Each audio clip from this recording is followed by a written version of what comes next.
You are now entering a dangerous liberty zone where God-given natural rights are held sacred and exercised. This is your warning. Tyranny, fascism, and censorship will not be tolerated. Ideas will be exchanged freely.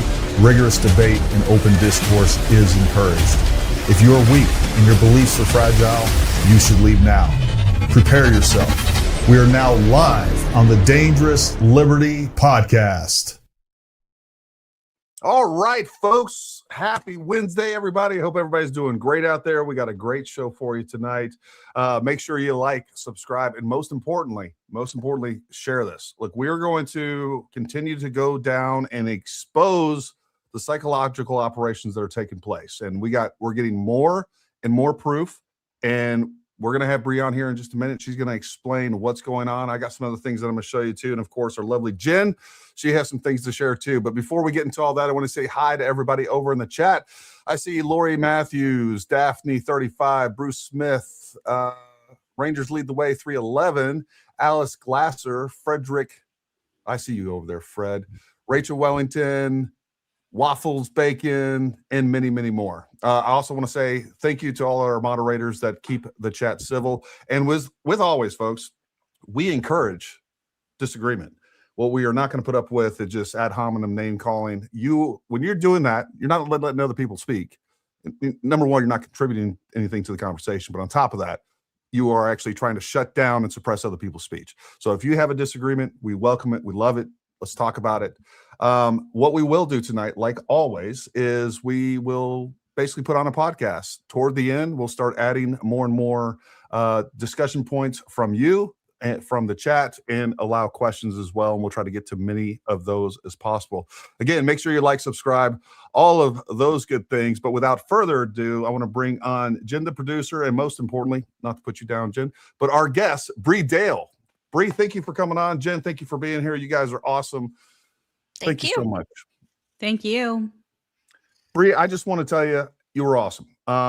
Look, number one, we kind of met through listening to different X spaces, and you were just a breath of fresh air. One of the big things that I have come to learn to really appreciate is just people out there telling the truth.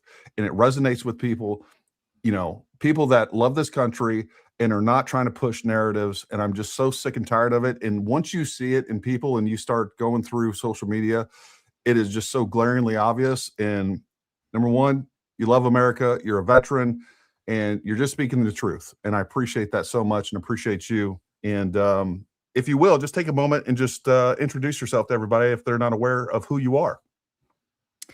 Thanks, Gary. I appreciate that. And yeah, I'm here to serve the truth.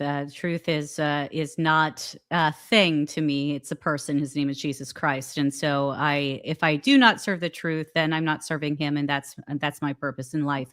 But my background is I was a Naval Surface Warfare Officer. I am currently an investigative journalist working with the Daily Wire.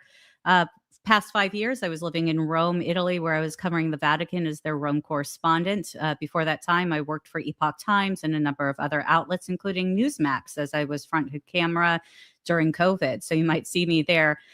But yeah, I have a combined expertise, 17 plus years in both journalism and in IT project management and AI transformation management. And so I do what St. Paul does and I tend to I work for a living and I do journalism on the side because I do think the certain set of skills that you and I both have been blessed with ought not to go to waste. And so I'm glad to be here. I agree. And with me, I think it's like, I took an oath to protect and defend not only the Constitution, but this country. And it did end when I got out. And this is the best way that I can see staying in the fight and protecting our country and preserving what we know to be the United States. And I just love it being able to, link up with great people like you and some of the other people that are running in our circles that are out there trying to do exactly that. And folks, I just kind of want to preface the night with kind of my experience of going into this. And as many of you know, we've always been like a firearms channel. That's where this started. Really, what I did was, I started a business for training firearms because I love America and because I want to equip people with the ability to be self-reliant. And, so I decided to start this channel talking about firearms, but we've always done little podcasts here and there talking about conservative politics, talking about, what's going on in the world and trying to, as best we can, interpret things for you and just have just build a good community of like-minded folks. And so, going back when all of this happened with Charlie Kirk, I wanted to genuinely know what was going on with this. Like, I just wanted to get to the bottom of it. I wanted to make sure what we were hearing was true. And that's all I cared about. And then real quick, within a couple of days, I started putting out content debunking things like the palm gun and, camera guns and tunnels and whatever else. And I ultimately ended up going to UVU, which was very eye-opening for me. But the point is like within a couple of days, I started seeing something weird take place. And suddenly I saw what was clearly bots coming into my comments. And this has nothing to do with Candace or anything else. This was just like, hey, palm gun's fake. It's dumb. It's just a dumb thing to push. And you have to be a moron to believe this nonsense. And here's why. Let me show you what's going on using my experience and expertise. And then we started getting bots of like, you're paid by Israel. I'm like, I didn't say a single thing about well, Israel, you're a Fed. And just this constant influx of this. I'm like, this is weird. This doesn't make sense. And I was seeing more and more and more. And then, around early to mid-November, I think is where I became really aware of what was going on with Candace. And I immediately recognized this as something that was being pushed artificially. And now we have more and more information to really start to corroborate that. And I want to point you guys' attention to this real quick. Number one, if you're not on X, you should be. And if you haven't read this thread by Alexa Wilkins, and yes, I know it's Kash Patel's girlfriend, but you really do need to go check this out, because I don't care how you feel about her or Kash or whatever else, that I can tell you for certain there's a lot of truth in this thread. And it talks about a foreign linked influence network that's been running coordinated operations against the Trump administration for 22 months. I believe that it's longer than that. And me and Bree were just talking about it. I'm going to let her cover that. This goes all the way back to at least the QAnon thing. And if you're aware of the QAnon, you know that there are some really unusual parallels going on with the QAnon and the Charlie Kirk conspiracy, including, and probably most importantly, or one of them for sure, is John Mappin. It's no coincidence that John Mappin was one of the key figures pushing the QAnon slop, and QAnon was specifically designed to fracture and damage the MAGA party during Trump's first term. So there's that. Now, I also want you to look at the opposite side of this. This is just one of many that I could pull up, that I have pulled up in past days. I want you to look at what we have right here. So there's the last, I don't know, probably last 2 weeks, I've seen this account popping up left and right. It's who killed Charlie Kirk. And they've been putting out just regurgitating, slightly changing many of the things that we see Candace Owens and many others putting out. And they also made a website, whokilledcharliekirk.com. There's a lot more into it. I'm not going to go deep into this, but looking at one of their posts today, I decided to check. I just assumed this was somebody local. I want you to look at this, folks. The account is based in Switzerland, but it's using a Portugal Android app. So what's happening, and this is a VPN. All right, this is somebody outside the United States, most likely state sponsored. They have a website now. They're out there just pushing content left and right. And you got Candace retweeting them. I don't know about Candace, but I can tell you Ian Carroll has retweeted them. Baron Coleman, all the usual suspects, just happens to coalesce around this one and is pushing it. Started in January 2026 and already has 22,000 followers. So that should just be one of many key indicators that we're being lied to and we're being exploited. And what really set the tone for all of this, for the Americans and conservatives being so susceptible and vulnerable to this, was the Biden administration. We had the Biden administration that completely abused the federal agencies, completely abused our justice system with lawfare and everything else they were doing to Trump. And really, even going back before then, we still had a bunch of Obama holdovers like James Comey, among others, that were using our own government to attack a sitting duly elected president. And we saw what took place, and it got even worse once the Biden administration was in. We started flooding the country with immigrants.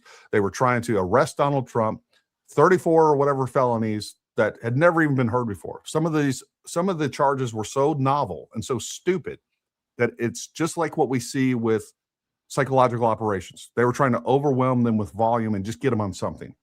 And this is one of the things I want you to recognize with these psychological operations. The reason that they are so effective is they are simple. And I want you all to notice that there's two running themes that have kind of merged into one. All right, they've come together. They've with the power combined, they've turned into one magnificent psychological operation, Voltron. All right, and there's two things. Number one, Israel is your problem. All right, that's easy to sell. But there is not a single person out there that's just saying, hey, Israel's a problem.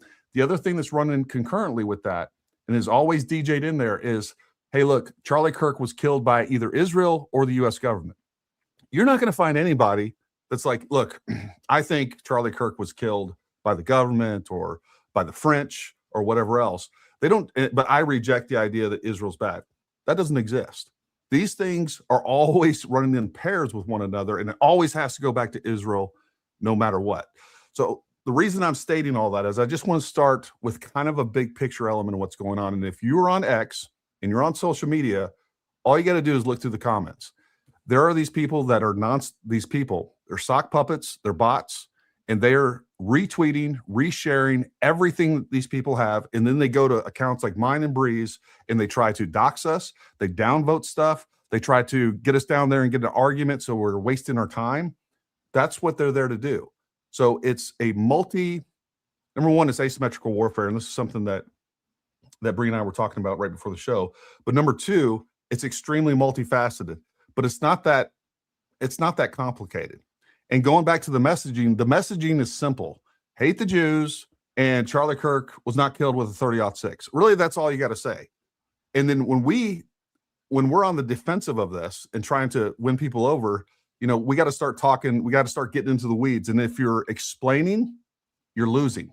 And that's what we end up having to do. So what we need are people like you in the chat that are out there that are fighting the fight for us, that are working just as hard as the left and the globalists that are trying to take over this country. Because ultimately, that's what I believe, is that all of this stuff, these black pill, this messaging, is a globalist ideology that's repackaged for the right, because it's indistinguishable between the left, what they're saying on the left, and what these black pillars that claim to be conservatives that were, betrayed by MAGA. It's the exact same thing. They want the Democrats to win the midterms so that we can have a completely lame duck president for the next 2 years. And then they're going to use that to bash President Trump and they're going to say he's feckless, ineffective. And then what's going to happen is we're going to end up having a country ran by an auto pin again, whoever that is, whether it's obviously not Joe Biden, but whoever emerges, Newsom, whatever else. So I want to kind of lay the groundwork, and we're going to try to keep things as big picture as possible. I'm going to have to reel Bri in because she's smart and she wants to get down the details a lot. But how did I do there, Bri? Good. I would say going back to Obama, however, is where we really want to start off the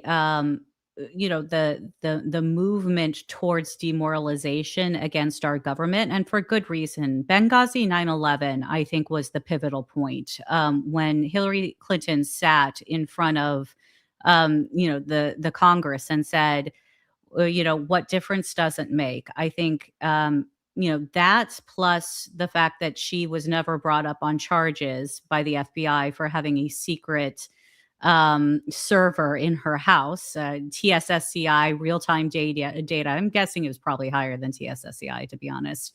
Real-time data, real assets, that all was exploited by our adversaries because there was no crypto attached to that.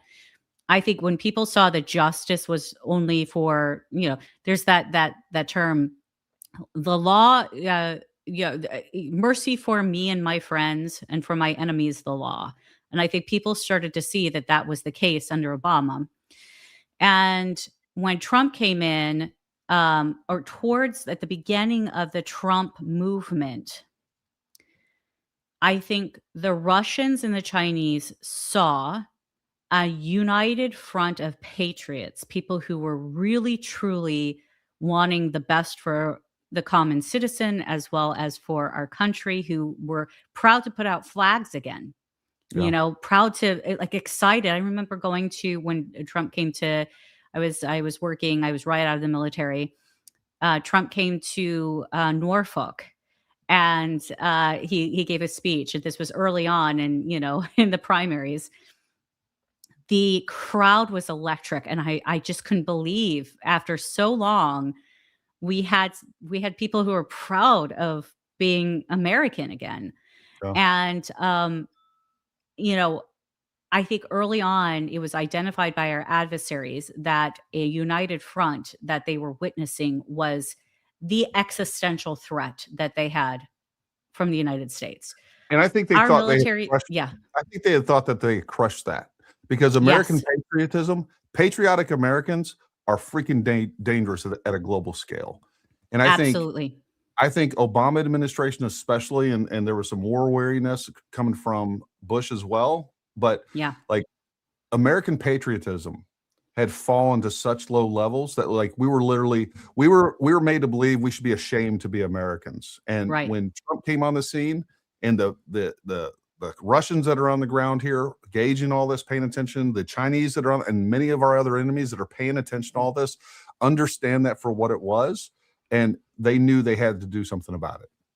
Right.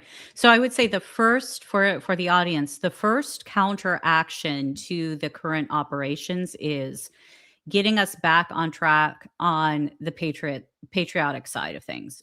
Proud of our country, proud of the accomplishments that this president has done over the past 2 years, just astronomical accomplishments, world changing, for generations to come accomplishments, and getting back to talking about winning again and really being proud of it. That is going to change the narratives a lot. And you'll see a lot of people fight hard against that because they want demoralization. They want people to be so black-pilled that they aren't going to go to the polls. So I think that's the first step. If you don't know anything else, if you're like, I don't know how to fight this, I'm afraid, being like posting American things, doing the memes, like enjoying, and celebrating and talking with your neighbors and encouraging people to go to the polls, that's going to be a huge fight in this is asymmetrical war that we're fighting. But when we started to see the Q movement, I believe very quickly the adversaries saw the distrust, the innate distrust that American people have in our government. I mean, let's just be clear, from the revolution, so this is not, but they saw the innate distrust that had been formed and the demoralization that had been formed still creeping within the Obama movement and or from the time of the Obama administration. So they started to pick at the fissures of MAGA. And that's when I think the Q movement came on. Before we came onto the space, I spoke about the term trust the plan. And I told you the history of how in the time of the czars, the Red Russians, the communists, came up with a plan to demoralize the White Russians, the ones who were left over to try to fight against the communists, and to save the czar. And they had come up with this story that was bought by the White Russians to great effect, and their allies in England, including, I believe, the King of England and his wife, during the time that the czar and his family were being held captive. That don't worry, trust the plan. That was the key. That was the term that they used. Trust the plan. There were people who were pro-czarists who had, some kind of plan to save the czar. And so they pushed that over and over again. What they did was cause the White Russians, those who were part, to not assemble because the plan was already set. So they didn't need to worry about things. They didn't need to fight for their country and for their czar. And what ended up happening was the czar was dead. So when I started to hear the term trust the plan, I said, that's Russian. Mhm. And so that's when I started to deep dive into what was going on in MAGA and the Q movement and the conspiracy theories that were popping up. Then comes 2019. Well, we could. Do you have any questions so far for me? Because I know we're going to have to go. Okay. No, keep going. So from that point forward, we started to see other fissures in the Trump administration, and then the Russia hoax. Now, I believe two things can be right at once. In this case, the Russia hoax was exploited by the Dems in a very stupid way, but it was used to great purpose to take up most of the mainstream media's time and focus on demoralization of the pro-Trump agenda. It's completely derailed for a very long time. But it doesn't mean that there wasn't connections to Russia at the time. And one of those individuals who was connected to Russia at that time was General Flynn. Now, people say he was, set up. No, he was in contact with the Russians. That was never questioned. It was not illegal for him to do so. He was convicted for having taken money, I believe, from the Turks, also to whom he was engaged with, and not reporting that money per FARA and per other requirements of having served. And that was what that's what he was caught on.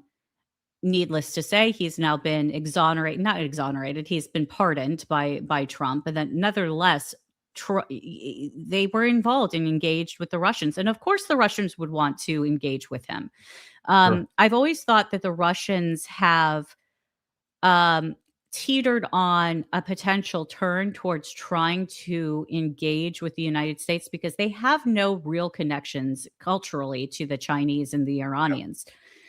And so it would have behooved them for a while to maintain their status as a superpower, or what they want to be as a superpower, while engaging in a friendly way with the West and with the United States. I had thought for a while that the Putin's ideal was that. But now comes, so we hit like 2019, 2020.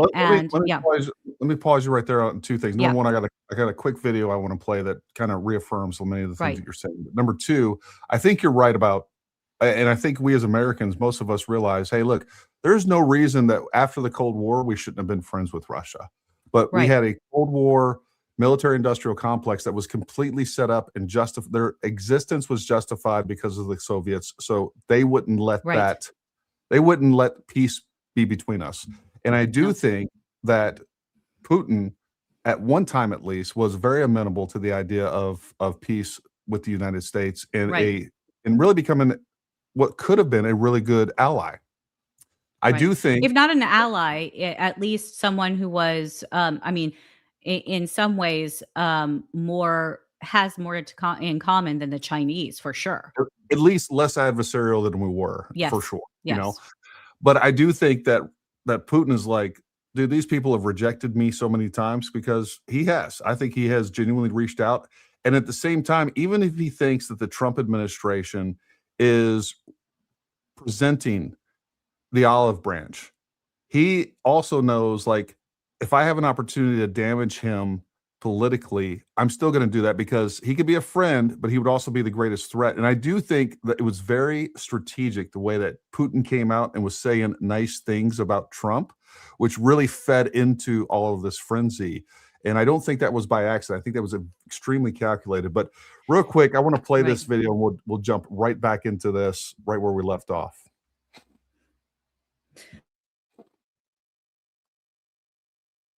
Possibility that Vladimir Putin has so-called kompromat on President Trump, the Russian phrase for compromising information.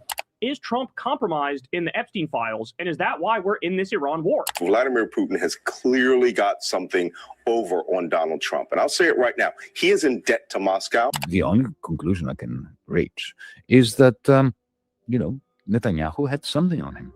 What do the Russians have on Donald Trump? Politically, financially, and personally. The extent to which blackmail could play a role, but I suspect the odds of that could be quite high. Why is he so gentle on Putin? And This is one of the things we've come up with. Well, Putin must have something on him. Because President Trump is so beholden to the Israelis. Well, there's the possibility that they have information about President Trump. Theories that the Kremlin could have something on President Trump. Collecting compromising information on political opponents has long been a favorite tactic employed by Russian intelligence agencies. The Mossad and other forces within Israeli intelligence were seeking to first decode the enigma of Donald Trump's psychology and then to exploit it, as they do with all of their targets. Comes to Russia, even in their hotel rooms. They use the information by blackmailing those people to do their bidding. And tonight, many are asking whether Vladimir Putin has so-called compromise on President Trump. They trapped a number of U.S. presidents by using Jeffrey Epstein. Donald Trump is compromised by the Russians. And when I say that, I mean that they hold leverage over him that makes him incapable of placing the national interest, the national security ahead of his own. Netanyahu came to give him orders. Yeah, he gave him the plan, and that's what you're going to do, Donald. And if you don't do that, we press the Epstein button. I don't know whether the current president of the United States was with prostitutes peeing on each other in Moscow in 2013. It's possible, but I don't know. The problem is that we don't have the evidence, so you can't say for sure that Trump is being blackmailed. But there is enough circumstantial evidence that one has the sense, and I'm choosing my words carefully here, one has the sense that that may be the case. Replaying and recycling the same old tropes, folks. They know what works. And it's it's Russia, Russia, Russia. Now it's Israel, Israel, Israel. And it is tricking millions of Americans because we're easily tricked. And look at the simple messaging. It's simple messaging repeated over and over every single time. That works. That is the key to effective propaganda. Yeah, and that's the Alinsky rules as well, you know, to repeat the lie over and over before it's true. It's part of the Alinsky rules. But, you know, where I find it's, I would concur with you that I think you have to understand the Slavic culture to understand the man of Putin. In fact, I've read his book, his autobiography, First Person. It's quite an interesting book. Kind of like when you read Mein Kampf, it's interesting to get into the head of some of these individuals to kind of know your enemy, as Sung Ju would say. But, you know, when it comes to Putin, he likes to engage with the man who is the president. He likes to former KGB for sure, but in his culture, in the culture of the Russians, being a strong man, a powerful man, a man who is seen as an expert, that is what is necessary. So what was interesting when Putin met George W. Bush, the first thing that he did when he came to this country is Bush took him down to his ranch and they went shooting and horseback riding and doing the American thing, right? But that was also a man-to-man. They built a relationship on a personal relationship of, you know, Uberman, you know, it's the mentality of like this strong man. Aside from his racist mentality, because sadly in Russia, that racism is a thing, the man of Obama was someone who Putin had no intent to engage with. He was seen as weak. He was seen as effeminate. And Putin made it very clear. He mocked him often. And so when Trump came in, this was the guy, because he had been extremely provocative, very successful, a strong man, the one who comes into the room, shakes the hand, and you know exactly the man who you're dealing with, right? And Putin wanted to engage, I believe, with that man. Maybe not because Putin was going to be allies and change the allies. For the Russians, Russia first and always. And for Putin, within his circle and his mindset, what Putin has been seeking to do was reinstitute Tsarist Russia under him. So he'd be the czar, so to speak. So he's brought back the religion. He's brought back the Soviet era or pre-Soviet era pride in the culture of Russia. What I find interesting is that around this time, this is where we start to see the influence of Alexander Dugin, Putin's brain, the man behind what I believe a lot of the psyops in right now against conservatives, especially Catholics in the United States. He is directly connected with Lavrov, who is the, pretty much the head of state operations, and I'm sure also the intelligentsia of Russia, and he's close to Putin. In fact, I believe he lived with Putin for a while after his daughter died. So, long story short, I think this is where we start to see the manipulation is when Alexander Dugin comes into the sphere of Putin, and Putin starts to back away from, trying to engage with the West and instead become more of the dominance. And Alexander Dugin's whole mentality is this whole idea of multipolarity, which the whole mentality of this is, equal parts in the world. Equal, like United States is no longer, first in the world. It's on equal footing with the Russians and the Chinese. So to degrade the United States would be beneficial to him. And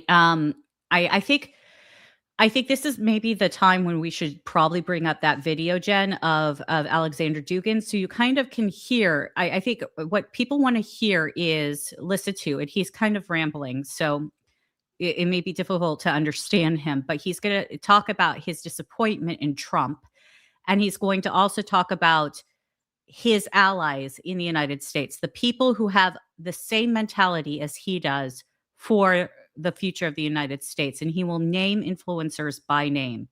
It's folks, not this and one. again, It's this is somebody. I just threw this up while she was talking. This is, and Jen's going to throw up the video that she's wanting to queue up. But this is somebody that was just recently on Tucker Carlson's show. So Tucker went to Russia, and when he interviewed Putin, he first interviewed Alexander Dugin. Alexander Dugin is on X. I've engaged with him now in Russian, but he has he constantly reposts the individuals that he will mention by name in this video. I think it's important for people to listen.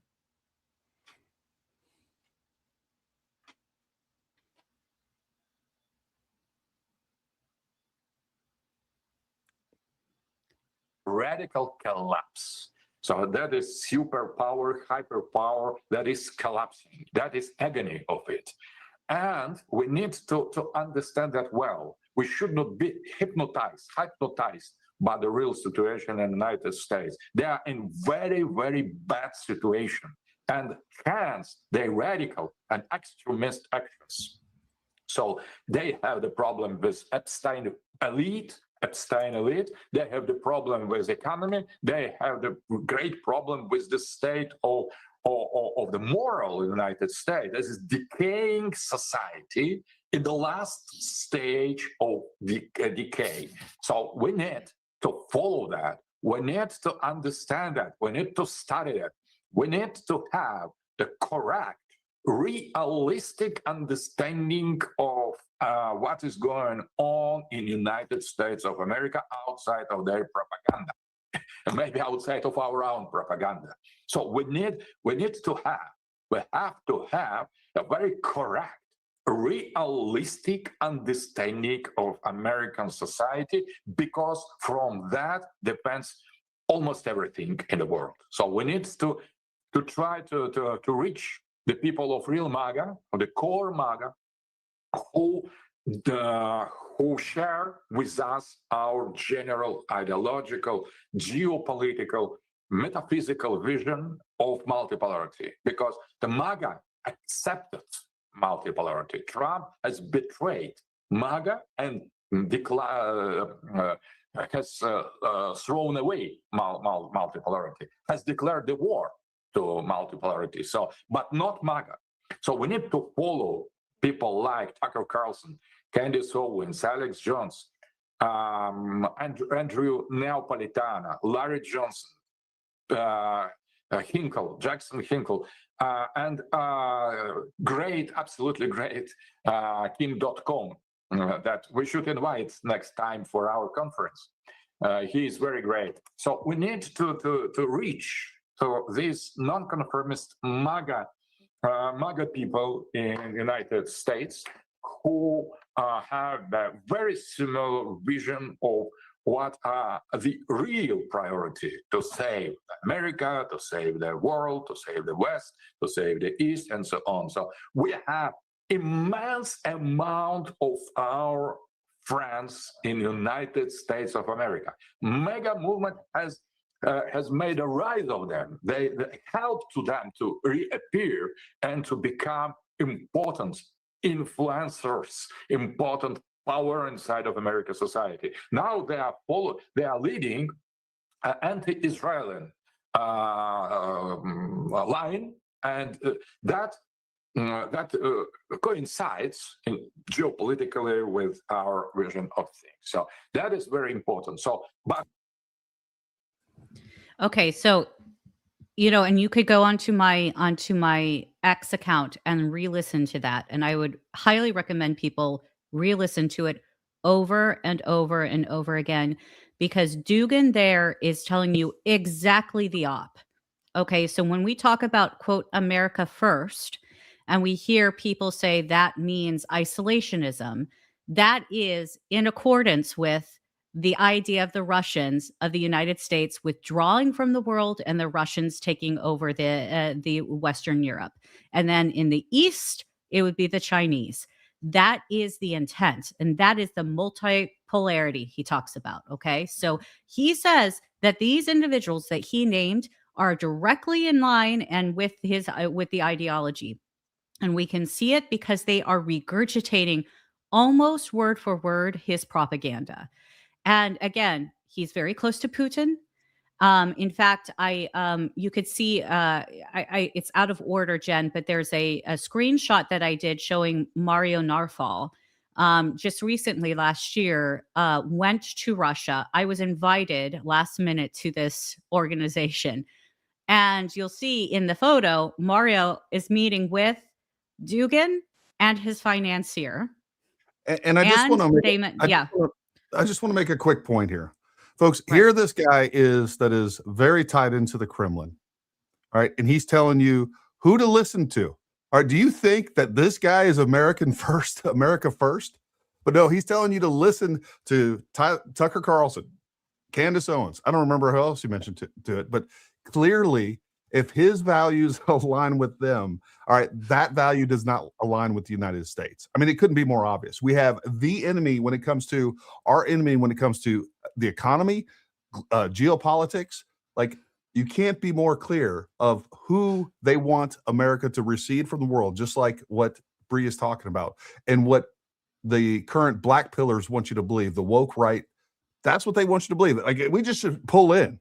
That's fine. If you want America to go downhill faster than we already are, that's how you do it.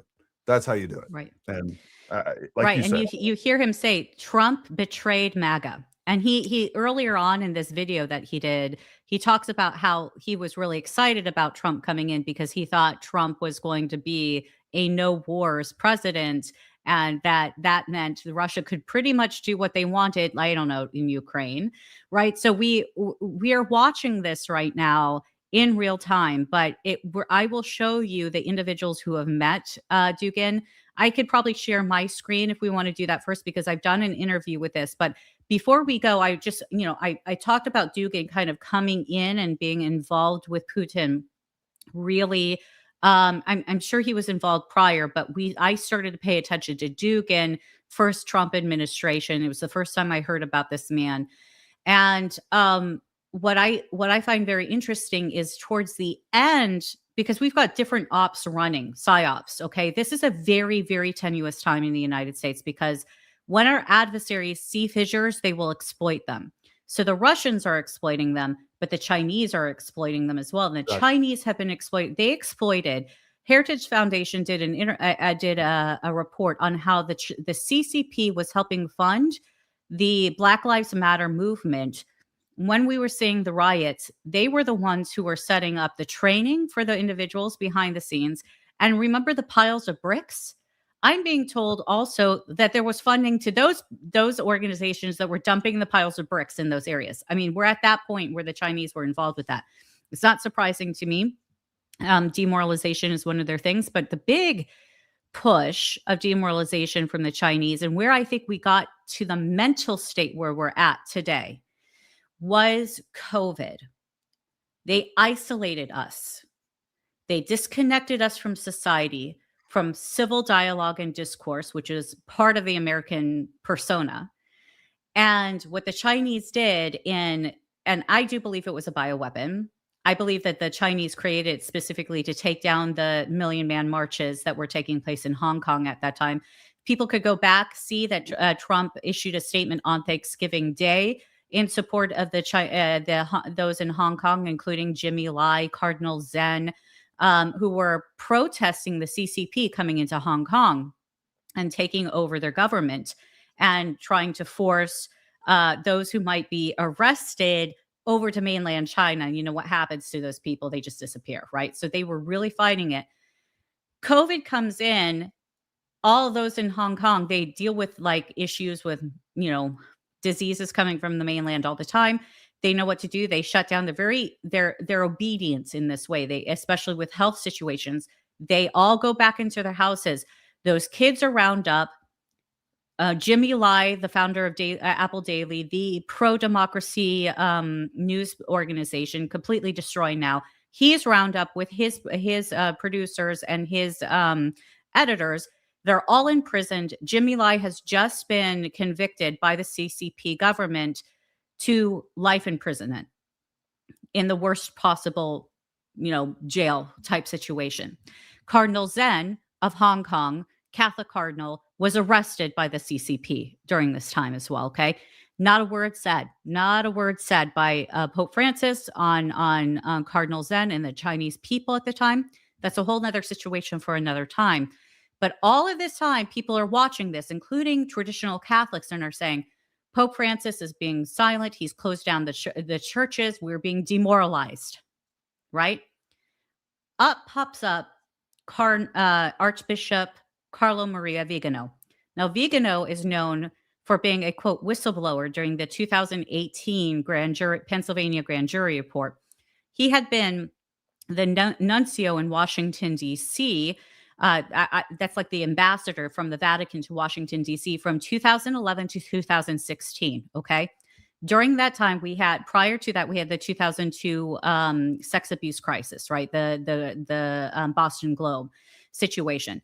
So now we have a nuncio covering up sex abuse that is later exposed in 2018. Okay. He knew about all of that. He gets ahead of the story and says, mea culpa, I knew about it. It was because of these people. And it was the Pope and it was all these other people. He said, I have all the evidence to members of the press. Members of the press, specifically 2 individuals in the Vatican directly tied to Steve Bannon. So he starts to say all of these things, comment on what's going on in the world. This is a figure of the Catholic Church. This is someone who, by the very definition, has authority leaning on the Catholic Church, okay? Vigano starts pushing out this propaganda, starts one after another interviews about other situations in the world. He never gives any evidence, and this is something key for a lot of people. Dan Bongino brought this up. We talked about this earlier. Facts don't care about your feelings, as we say at the Daily Wire, right? Vigano never provided any evidence to corroborate. If he had evidence against these other so-called pedophilia cover-up bishops, and he was innocent, as the nuncio, all of the sex abuse crisis in the church during that time would have gone to him, to the Vatican. All of those cases would have gone through him. So he would have had evidence out the wazoo. He never provided anything to the journalists. He just said, just trust me. Right? Just trust me. This is a situation. And because people are already demoralized against the Pope Francis pontificate, they took that in and they started to say, he is brave, he is good, he is important. Why is this important to you all? He is now excommunicated because of his continuous rebellion against the Pope and his rejection of the magisterium. He rejected it. He was excommunicated. He schismed himself. He aligned himself with an with a bishop by the name of Bishop Williamson, who was part of a group called SSPX Resistance. That guy was excommunicated from the church twice. Second time because he denied the Holocaust. Not even joking. So this is who Vigano has aligned himself with. Vigano is the spiritual director of General Flynn. And I want people to understand the significance of that. Well, Vigano, No, I was just going to say, even going back to COVID, I think we need to highlight a couple things as well when it comes to foreign influence operations. What was going on with China? Number one, immediately all of the mainstream media started carrying weight for China. When people started saying, hey, this is a Chinese virus, including the president, they said, oh, that's racist. Where do you think those talking points were coming from? All the talking points that were coming into our press were coming from China. And on top of that, we also know now that Fauci and many of his other people within his circle were collaborating with China. With the Chinese. They were telling them exactly what to say when it came to the vaccine, when it came to the different elements of the virus itself. They were getting all of their talking points from China. And part of that was to cover up the fact that they had continued to fund those labs that ultimately created the COVID-19 virus. Yeah, Fauci is a despicable human being. We could spend an entire hour just talking about Fauci and what he did behind the scenes leading up to the virus. This is all documented, all open source. So we're seeing, folks, the different areas. We're getting it from all sides. And I think it's really important to say as well, when we were talking earlier about like Candace and the anti-Jew and all of this, you're not hearing a word, or even in Charlie Kirk, you're not hearing a word from the Dems. You're not hearing a word. The leftists are wanting us to destroy ourselves, and they don't want us to talk about the trans Tifa guy who killed Charlie. They don't want to talk about how he was influenced in spaces that Chinese were running for operations like this. Okay? They don't want us to talk about the Salt Lake City trans queers, for armed queers. They don't want us to talk about that. They want to talk us to focus on conspiracy theories with no foundation, no evidence, nothing. Just keep asking the questions, right? And that goes back again. So when I bring up General Flynn and Vigano, I want you to see the ideological side that's being connected here, because Vigano is close to Dugan. Okay, so if we could bring up the video of Vigano speaking in 2024 for Dugan's. Oh no, that's the photo that I was talking about earlier of Mari Nafal. You see that Alexander Dugan is right behind him, and Judge Neapolitano is to his right as well. I was invited to that. Obviously, I was not permitted by my security team to allow to go over. Look, it's tempting. I would love to ask the questions that no one asks, but I probably would not have returned. No, it's the video, Jen, of Vigano talking in 2024, addressing as keynote speaker Dugan's Russia file conference in which Lavrov was a part of. If we could pull that up, that'd be great. It's just a little, yep, that's it.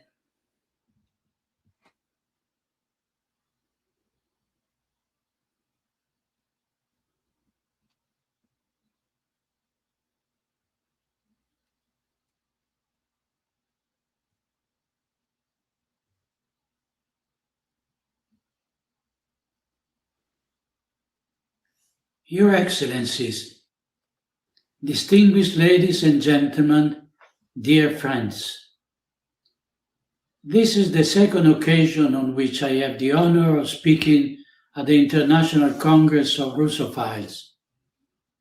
I thank all of you and the organizers of this event for inviting me to give this reflection, which follows by a few weeks the historic interview that President Vladimir Vladimirovich Putin granted to the American journalist Tucker Carlson. The reaction of the Western mainstream media shows how scary the truth is in a world that lives on lies and is based on falsehood. Okay, so that's it. You could see the entire video. It's also open source. But I want to really point out the fact that, in his opening, while he's addressing this international Congress that is founded by Dugan, he brings up Tucker Carlson. This is not a coincidence, folks. And in fact, if we take a look at the connection between Tucker Carlson and his rhetoric and General Flynn and his rhetoric, you're going to see a parallel, a mirroring forming. And then we're going to add, you talked about bots, right? We talked about bots. Most of these huge accounts, most of them are inflated by bots that have been purchased, I believe, by the Russians, which, you brought up that individual who has been posting out of Switzerland. That to me said Russia. Well, But, I think he's actually posting out of Portugal, to be honest with you. But even it doesn't matter. He could be, Russian. Yeah. And I think, and look, even if the Russians start this or the Chinese start this, whatever else, if it's damaging to MAGA, if it's damaging to Trump, they're all going to jump on and they're going to see what's going on and they're all going to push it. And I don't think it's just foreign influence. I also think the way we have the George Soros bots out there just as much. And I think the UK and the French and all these people that all hate Trump because it lowers their standing in the world, because he will actually throw the weight and the power of the United States around like it could be and should be, because he's more concerned about the American people as opposed to his, his popularity amongst Europeans, because that's what a lot of our presidents and a lot of our politicians concern themselves with. But, I think anytime that there's an opportunity here, we're going to see a coalition of anti-American forces jump in on it and push it too. So. Yeah, it's not anti-MAGA. It is anti-American at its base. And we have to kind of look at this as being from all sides. I'm not seeking to demoralize people watching this. What we're trying to do is give you information right now to arm yourselves with being able to start the process of navigating the disinformation, right? Right now, we're getting it from the left, but the left is captured. And that's why I believe the Russians and the Chinese in particular are focusing all of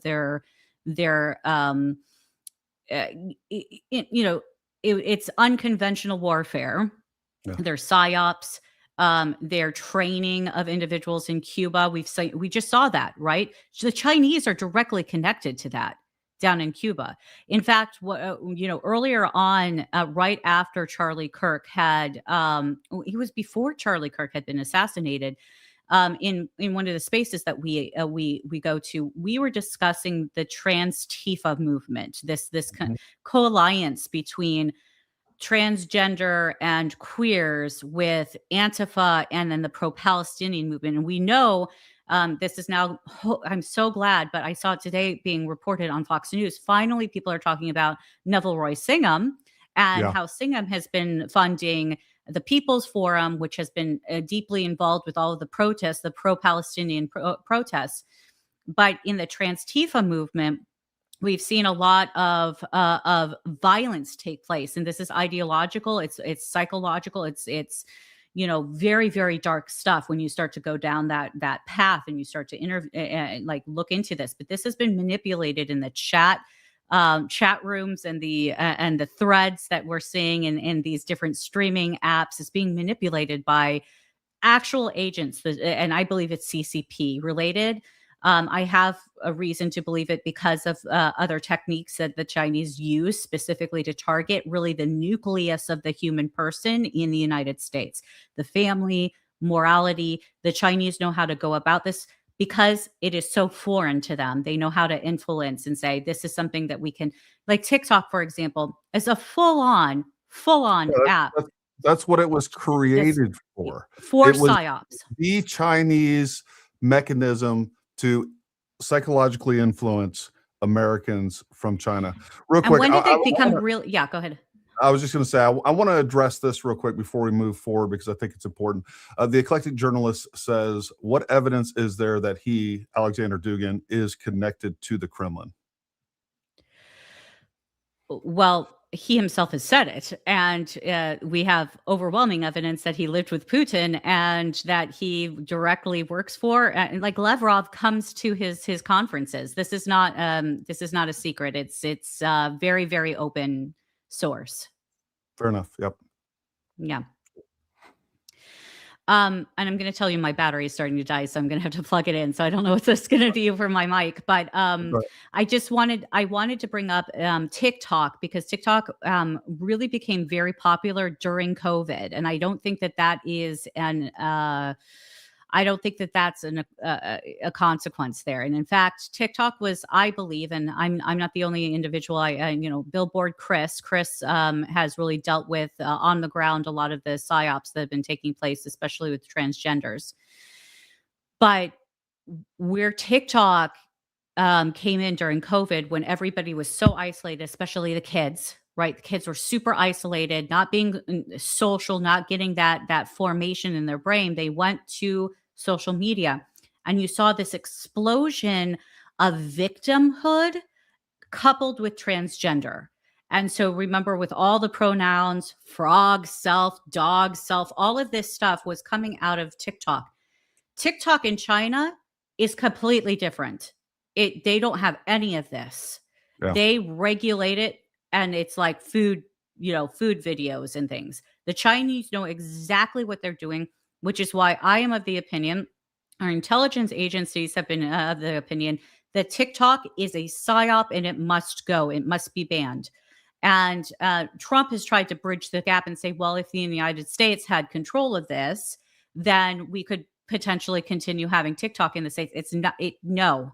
The Chinese have built this for one purpose, and it's for demoralization of the United States. It's to keep kids addicted. It has addiction quality. We saw today in the news that Facebook and YouTube has just lost the case that they had against them for the addiction quality in YouTube and Facebook, and that they knew of this addiction quality and that they exploited it. Anyways, that is something. If we dig into TikTok, even at the tippy top of it, you're going to see the algorithms are meant to addict, and the algorithms were targeting children. And what was the result, Gary? The result was Americans chose to cut off the body parts of their children. This is a serious, direct connection to how bad a psyop can get, and we got out of that. Yeah, and I also want to highlight, because I actually talked to Chase Hughes about this specifically, and I've been extremely suspicious about the fact that we have suddenly all of these active shooter events that just happen to be like, look, if you are trans, you are such a small minority of the population. It's like, I don't know, somebody look it up. It's like, less than 1% for sure. And then suddenly we have, I don't care if you just had 3 in 10 years. If you have 3 trans shooting in 10 years, like that is so disproportionate to the actual population that it needs to be looked at. But we have much more than that in a much shorter amount of time. And that's one of the things that Chase Hughes said. I asked him, I was like, it seems like these people are easily convinced. He said, Gary, if your identity, if you don't even have an established identity, or you're conflicted about your identity, then you are so easy to manipulate and or brainwash, radical, whatever you want to call it. So number one, this is like known psychology. This isn't like something new. This is something that people already realize.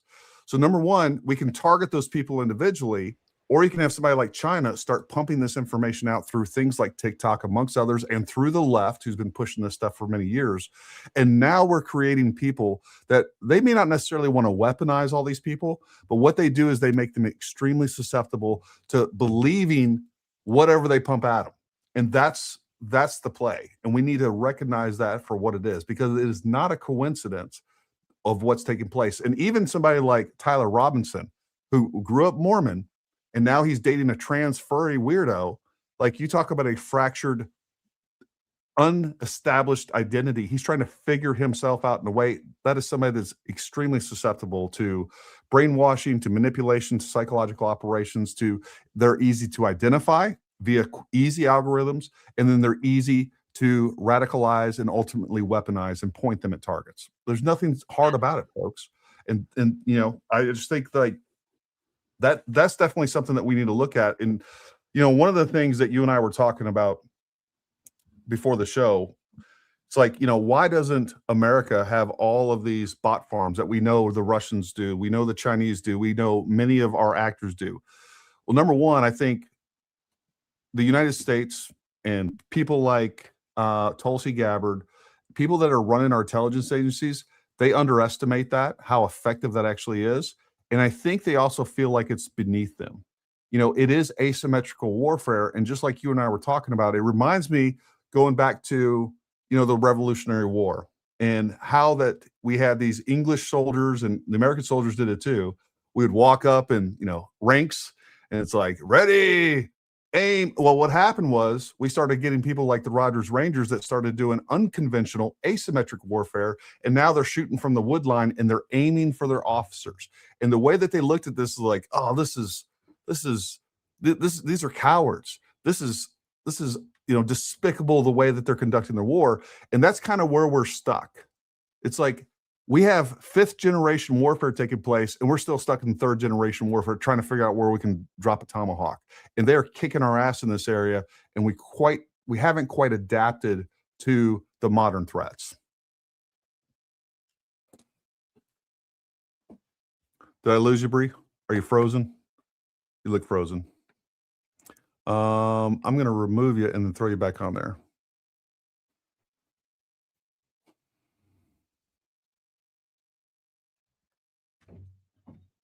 Hey, Jen, if you will, reach out to Bree and see if we lost her. Or is it just me? I don't know.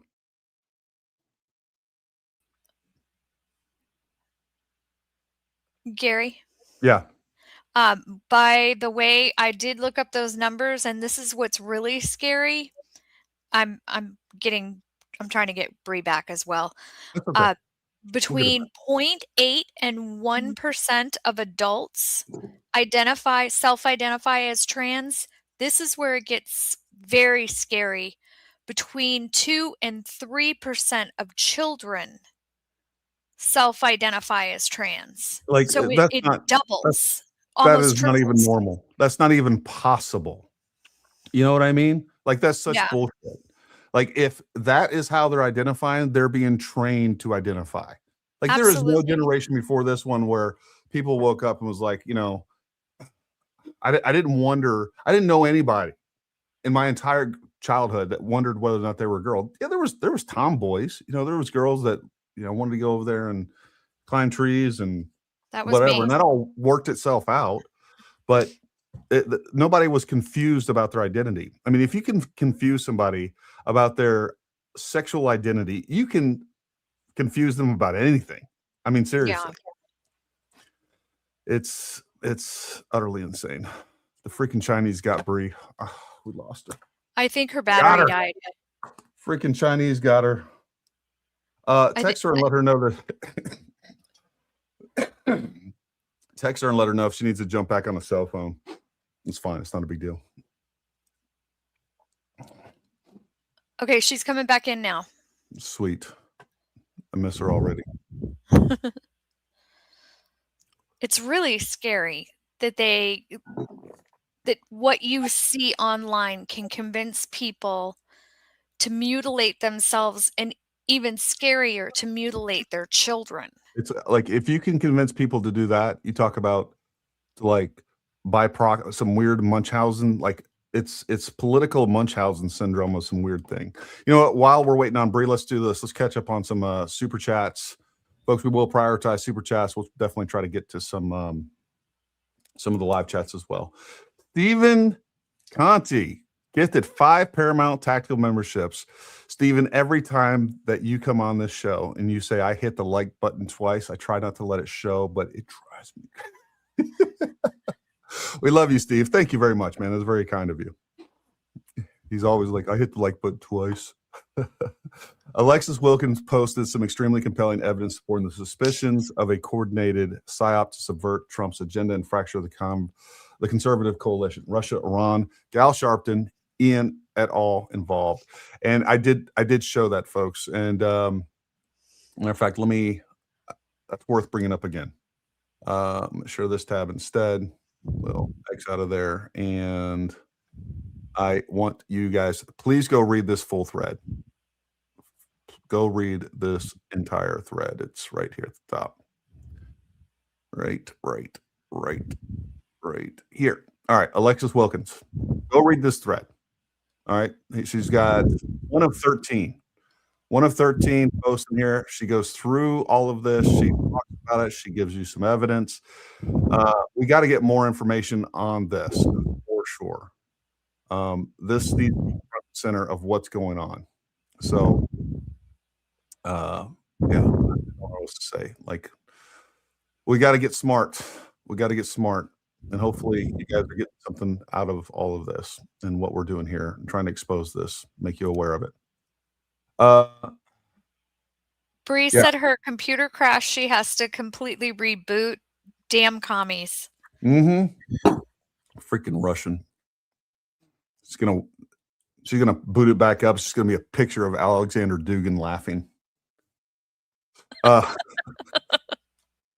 I've been yelling it for a year longer, but Israel SOP, the biggest SOP on the internet, all the retards are falling for it. I'm telling you, like, those are two gateway things. There's people that started off that weren't hate Israel first, but they wanted to believe, because everybody wants to believe that there's some mystery. Like, they want to recreate the JFK in modern times, and that's what Charlie Kirk. So they're like, Charlie Kirk, definitely some crazy thing. And then what they do is they smuggle in hate Israel with it too. Next thing you know, they're on board. And then there's people that were always hate Israel first. They're just anti-Semitics. And then conveniently, we introduce this other psychological operation that they're going to push because they want to believe that Israel is evil. And they think that it's, they're running the world. They're running Trump. They're running the U.S. government. I mean, it's just so ridiculous on its face. But those two things run in parallels for a reason. You're never going to get one without the other. Anybody that has, more than 3,000 followers on YouTube or X or whatever else, they're pushing those things. Or if they want to have over 3,000 followers, they push those things because it's extremely popular. I mean, look at all the grifters pushing this stuff. Yeah, please definitely go follow Bree. She's brilliant. She's smart. Look, there's a personality on X. Her name is Stealth Medical. She often holds these spaces, and that's where I started listening to Bree and Stealth and a whole bunch of other people. And she brings in people that disagrees with her. We just had Ivan. What's Ivan's last name? Former DIA. Anyways, he came on and he was talking, and I think he's part of all of this. I think he may be unwittingly part of all this, but he's definitely on board with it. So the point is those are great spaces. She usually invites me in to talk. We're going to start doing some Paramount spaces on X as well. And I will be having great people like Stealth, Green Beret, Nap Time, and many others, and people that we disagree with that can come on and talk as well. Ignore my first chat. You're covering it now. Well done. When folks believe these efforts are organic, they gain traction and spread. It's true. It's hard to see it. It's hard to see the big picture. Without a doubt. And if you guys have super chats while we're waiting for Bree to come back in, this is the time to throw those in. Elise 616, thank you very much, Elise. We appreciate. And folks, by the way, down in the description below, if you want to support our channel, you want to support our work, there's a link. You can become a member. I think it's $5-6 a month. And I think there's a couple different tiers. So however you want to do that, if you become a member. I'm going to start doing more members only streams for sure. Also on X, we are offering subscriptions. If you'd like to support us that way, it's kind of the same thing. It's a couple bucks a month. We're going to do a lot more members only spaces. I'm still trying to figure out how to do those concurrently. X, with all of Elon's technology, doesn't seem to like us to do that, but there's that. RWL 311, Putin is KGB from the beginning. He's a madman, will not change. Same with the Iranian supreme religious leaders. Look, going back to Yuri Bezmenov to kind of coattail off this. We saw, if you don't know who Yuri Bezmenov is, you need to go watch some of the videos from the 80s and 90s from him. But he outlines, he's a former KGB guy, and he outlines the entire psychological operations and the information operations that Russia was perpetuating against the United States. And look, this is a proven plan. And let me explain something to you. Like, it's not just Russia now. Like, they've established how to manipulate people en masse. They've established how to target individuals that are susceptible to manipulation. All of those things are true. Like, these are proven formulas that are taking place. So now what we have is we have China redoing, they're doing their own research. They're doing all their things, how to manipulate their enemies and the populations of their enemies. The United States does it. I think we're far behind. And think about it. These different countries that don't have the muscle, the might, the military strength the United States does, how can they have a big impact on us without all of that? And that is through information operations. And that's why you have people, the UAE, that's why you have these Islamic, even terrorist organizations. You better believe Iran's doing it. Iran is, I mean, it doesn't take much. You can either pay one influencer $1 million maybe to push your narratives that you want, or you can take $500,000 and you can boost that and set up a bot farm and pay people to run 50 different accounts. All they do is retweet everything Candace Owens says, retweet everything that Tucker Carlson does, and then push all this stuff, and then go around and harass people like me and Bree and many other folks, and hopefully discourage us, downvote, and hopefully remove our content from the algorithm. That's the plan. And they're doing it at a scale, and it's cheap. It's super effective. And I think it's more effective than I probably am underestimating it, to be honest with you. Bree, welcome back. We got you back. I thought Putin took you out. Damn commies. Hopefully you can hear me. No, we can hear you great. I'm going to catch up on a few of these super chats, and then we'll jump right back into it. Great. Why does Dugan think breaking up the American-Israel alliance is so important? I get why Iran and many other enemy countries would want to, but not Russia. I'll let you answer that, Bree.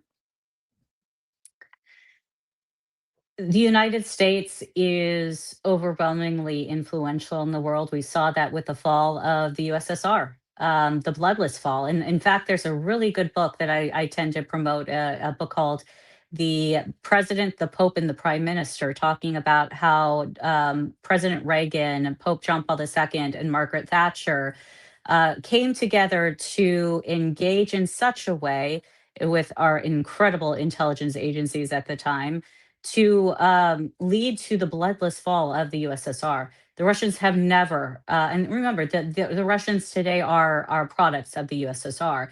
They've never forgiven the fact that they've never been able to regain their footing in the world as a country.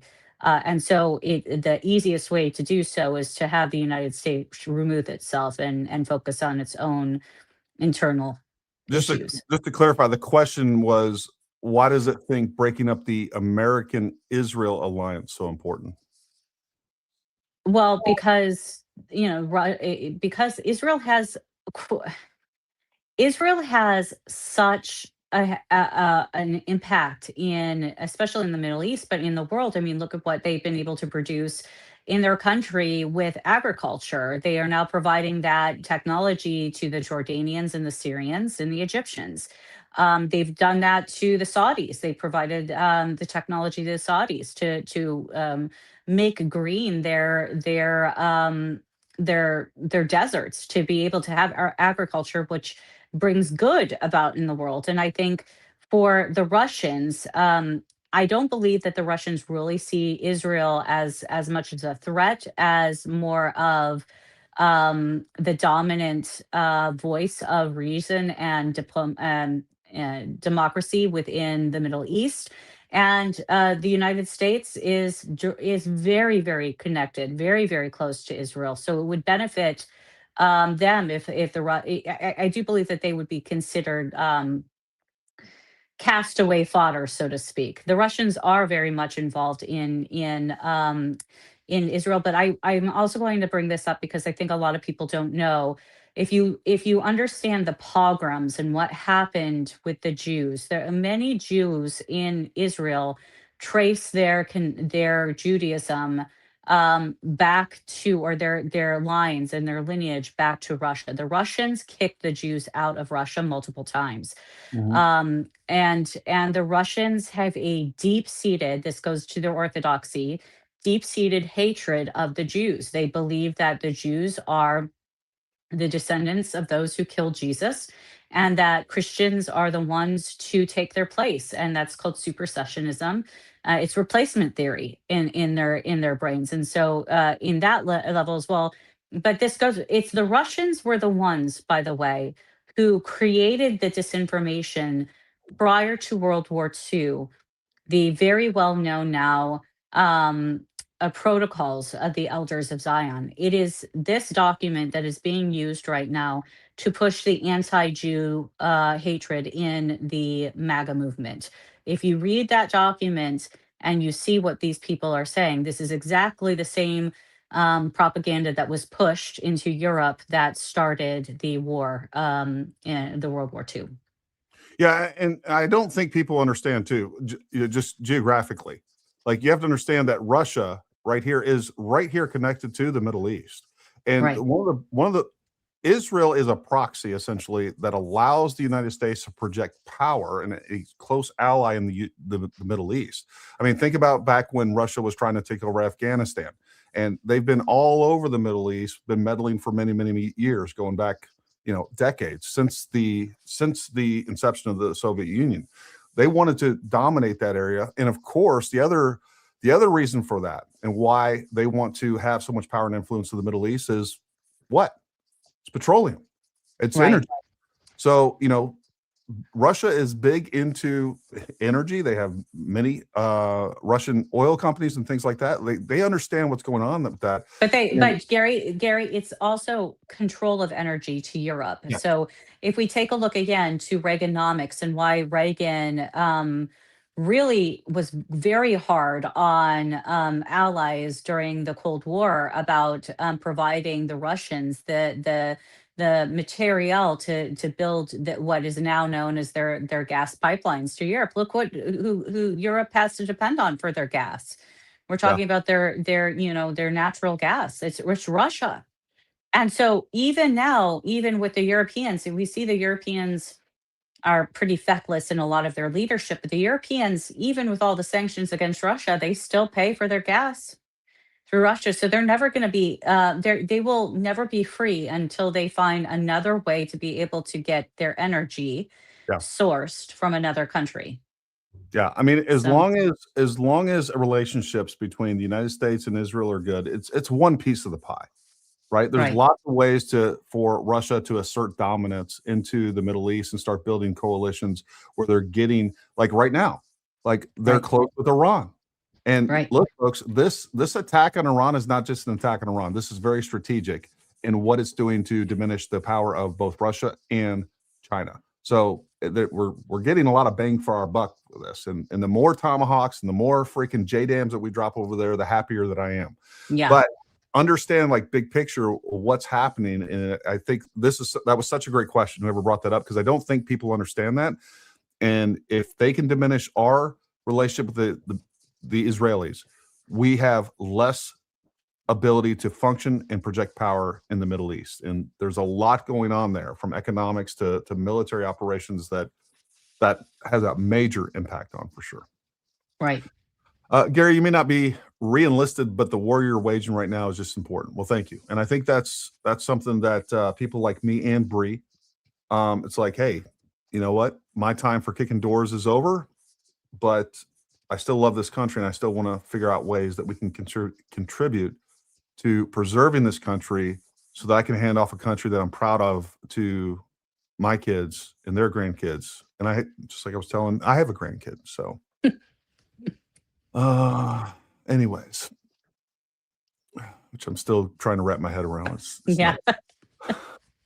Look into the correlation between people identify as trans and autism. It's something like 25%. Look, and look, here's where I don't know this is true. I'm glad you brought this up. I didn't know this fact, but here's what I think. I think we have an autistic kid that is, you know, his or her parents are leftist liberals, and it's easy for someone that is cognitively declined so that you can push some sort of ideology on those kids. I would bet if we did some more research on that, that's something that we I think there's also a lot of over diagnoses of autism today, just like they did during Gen X and Zennials' years of ADHD. I think people don't really understand autism, and I do think that there is an environmental connection there. And once we find that out, once scientists find that out, potentially this diagnosis will be more focused, so to speak, and maybe we'll even see a cure for it. Well, and you know, probably in 100 years, they're going to look back at Right. us dummies and be like, you know, there was like these 47 different disabilities or diseases or whatever that these morons back then, they just threw it all in there and said it was autism. And, you know, the reality is like, you can't, without some sort of diagnosis of something, whether it's ADD, whether it's autism, you can't prescribe pills. And you Right, can't that's it. That's And- it. And then I mean, the same thing happened, you know, imagine if penicillin was available for people during, you know, all the way up to World War One. You know, how many people would have been able to, you know, we don't really know. Like maybe people died of their wounds in other ways, or maybe they died in infection. We just don't know until we have the technology. Thank God there are good doctors and researchers still who are looking to find the cure. Well, you know, what I can say without getting too conspiratorial is that there is a clear correlation between the increase of several things, GMOs, Yeah, GMOs are a big thing. I feel we're going to go into glyphosate- this conspiracy. glyphosate, and the increase of inoculations and Yes. vaccination. Yep. Yeah, Like, we're of the same opinion. we probably have the same tinfoil hat. We probably wear the Yeah, same we do. No, I don't think it's tinfoil hat. I think that those of us who were over inoculated in the military, we come out having autoimmune issues and, you know, health issues down the line, and we kind of question, did we actually get inoculated, or were there other things being tested on us? I think that historically we are living longer, but there's not a lot of documentation of this level of autism, or what we considered autism during, you know, generations ago. So Yeah. Yeah, this is exactly right. I mean, look, a sick population, look, there's so much you can do. If you can convince that the entire population's sick, or if you make them sick,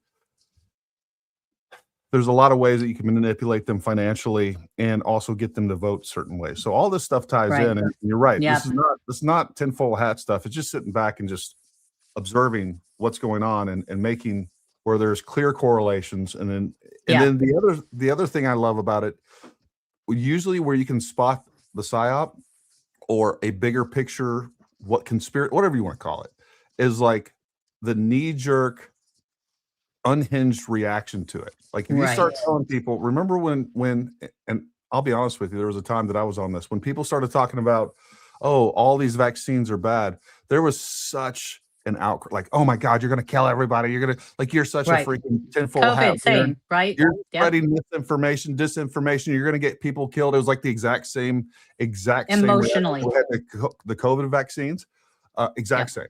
And at the time, I remember it was, what was her name? Jenny. She's married to one of the what was her name? Jenny something. She was a big thing on that. She's married to Marky Mark's brother. Anyways. Oh, yeah.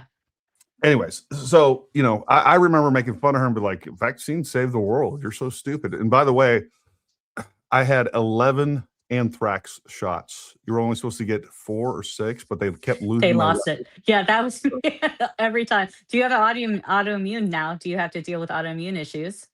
Bet you Luckily, do. my superior genes overcame all Oh, that stuff. So there that's you how go. There you go. Because I have it in abundance. So there you I'm go. sure I Yeah. do too. I'm just joking. Inflammation. There is something to be said though on what you were saying earlier about the emotional reactionary. That's another thing that people will want to pay attention to when you're looking at the news, especially these black pillars. How are they talking? Are they measured? Are they engaged? Are they providing you evidence? Are they appealing to your emotions? If they're appealing to your emotions, I call it crisis pornography because you get the same level of dopamine in the sense of like almost an adrenaline rush in seeing crises and thinking that you have the secret knowledge to how to fix that crisis. And Dan Bongino has been talking about the secret knowledge and the gatekeeping that is part of this op. And again, it is antithetical to American way of life is to react in such an emotional way. We see that quite a lot on the left. And we used to make fun of it all the time. The emotionally emotionally unstable individuals on the left just reacting to everything, right? But now we're seeing that on the right. And I did see that also in COVID. In fact, I thought that there was a trial run in PSYOPs during COVID do you recall the video that came out that was called Plandemic? Yes. Yeah. And you're always going to find truth within the lie. Good propaganda is going to be about 95% truth and then that 5% lie. And the 5% lie is going to be the insidious lie. Yeah. And I called that out really early as being a propaganda. And again, two things can be wrong, right at once. That the COVID and the shot and all of this was being pushed, in such a way that was demonstrably dictatorship, right? That this was a dictatorship and a force and appealing to emotions on the left and the middle right. But then you had the people who were rejecting all of that and going toward the pandemic and the conspiratorial elements on that as well. And there was disinformation that she claimed that she found the cure for AIDS and the cure for autism in that video. And no one seemed to question that. They're like, oh yeah, that's true because she's going against Fauci and everything that she was saying about Fauci was true. But then she threw in the lie and people were like, yeah, so. No, and that's look, people, we just need to realize where our weaknesses are, and right, both at the individual level and society. What I was talking about earlier about the idea that being susceptible to trans or having a fractured or unestablished identity can make you very vulnerable to any sort of ideology. Well, guess what? Yeah. It works at the individual level, but it also works at the societal level as well.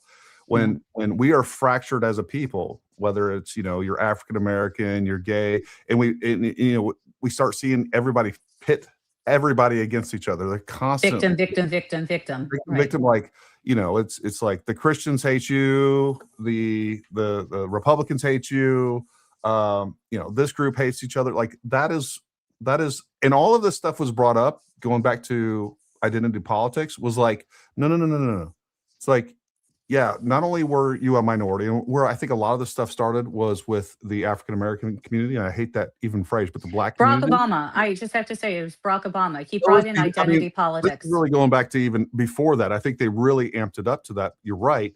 But it's like convincing people, because I remember this in the 90s. I remember going to school when I moved to Texas. Like that was a big thing being pushed that I hadn't seen. And I was going to a Christian school in Michigan.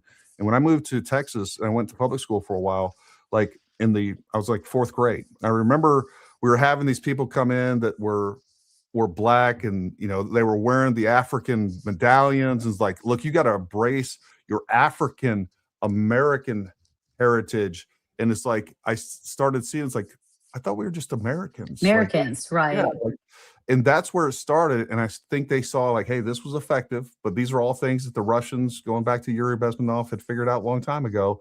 But now we started fracturing from big to small. More and more fractures means more and more people that are susceptible. And then what happened with MAGA? all of that went by the wayside. Everybody was MAGA. Like it didn't matter what color you were American. Do you see the op, folks? Do you see why MAGA is the enemy right now from the Russians and the Chinese? And then the left, let's just say the left themselves have embraced the Communist Manifesto. And we've seen it. They've said it, and they're training down in Cuba. I mean, we haven't even gotten to that point where they're, talking about the ops that are being done by the captured left right now. What we're hitting on is the current state of MAGA, but what the captured left is planning is actual violence, and we've seen some of this violence before. My concern is that we're going to be so focused over here, it's going to end up hitting us, just like what ended up happening with Charlie. Charlie Kirk was killed by a trans Tifa activist who was targeted, I believe, by a brainwashing type of technique that is happening in these spaces that are run in the streaming spaces by the gamers. Yeah. And you see there, it's not just him. These chat groups, these streamers, they're perpetually online all day. They Discourse, find their community within this. This is their community. The reality of their world is on the computer. It is no longer in society. They become antisocial. They only cling to one another that are part of these groups, and they're perpetually online. And so the more that they feel isolated from society, the more the more difficult it is to actually integrate in society. You and I have experienced this. When we go to war, that's a totally different world. Yeah. It is an alien world. People do not understand unless you've been to war, unless you've fought or been in the AOR, what it's like to get back to the United States and have like your phone and your and I with your background, I'm guessing you did long stints in country, right? Yeah. Like you come back and it's like, what is this grocery store? Like I have all the options. Like and social interaction for me as a female, that social interaction was really hard coming out of the military. I don't want to talk about shoes. I like shoes now, but how do I engage with women who are like married and have kids? I didn't know how to do You it. can't relate at all outside of No. like it's so difficult, and you feel like you feel like not only the third wheel, but I always felt like as I'm hanging out, coming back from war and hanging out with friends that are not in the military, it's like Yeah. I feel You don't awkward, know. but then I also Yeah. feel like I stand out, and then Right. I think that a lot of And that is like we have to retrain ourselves, and it's not comfortable, but we have to train ourselves at first to for those of us who have PTS, like to even give a crap about what other people are saying or doing. Like I remember going back on ship after we did our year tour on ship, and I'm sitting in the CIC with all of my sailors, who we like a year, like they're a family, right? So like sitting in CIC and we're going out to sea, and I say, okay, guys, it's like in the middle of the night. I said, can I just say that this feels normal? Like this being at home was not normal. This feels right. And everybody it was like a collective sigh of relief and being like, finally someone said it. Like it was just bizarre to stand the watch in a blue room, like with radar, and say, this is our life, this is normal. And I think that it was at that point that I said, haha, like this is something that I have to work on. This is not like the world. This is the world that I've been involved with. Why I bring this up is that COVID for 2 years took the brains full of mush. These kids, these young men in particular, women as well, but young men, scientists say their brains, they're developing until they're like 20, 21, something to that effect. 25, right? 25 for men. 25. Okay. So your brains are still kind of full of mush. You're still trying to figure things out. You're still trying to socially belong. You took 2 years of their lives away. You socially isolated them during the time when they're learning how to navigate social norms, and you put them online. Yeah. Yeah.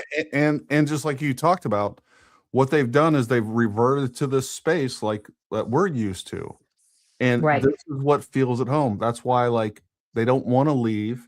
And then all of these concepts that have never been tried, concepts that have never been proven in reality, and all of these political beliefs or whatever other beliefs they have, like you can convince these people that, hey, this is true, This but is you've never reality. actually gone out in society and even seen if it's true. It only works if you're sitting there in front of your computer and then you go out and vote or mail in a vote, a ballot or whatever else.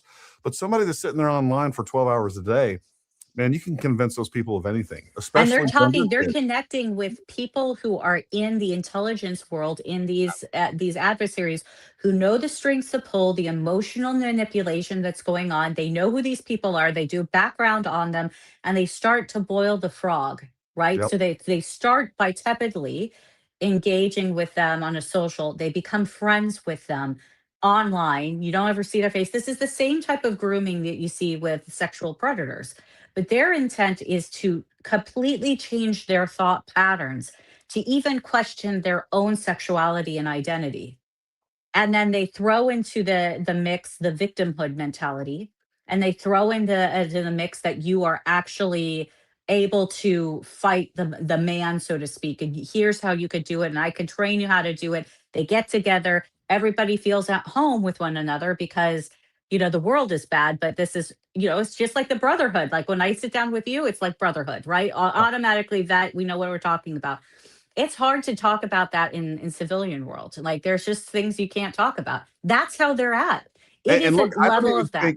There's definitely, just like you're talking about, there's definitely literally Iranian, Chinese, Russian operatives in these Discord chats, in these gamer freaking whatever. They're all in there, but I don't even think they don't even need that. They can have computer programs that do exactly Right. that. And they AI is going to be doing that. They can already psychologically profile this person. Yep. And they have the entire formula that starts from A to gets them to Z. And they throw that in there, and you got this computer that's chatting with them and slowly molding them into what they want it to be. They're throwing in the anti-American stuff. They're saying your country sucks. Next thing you know, like I'm a full-on communist. What does that lead to? Hey, you know what? I don't really care if China takes over 20 years from now because you know what? They're communists, and I think it's probably better for society. That's what's going on. So that's targeting our children. That's targeting our young men, especially disenfranchised young white men.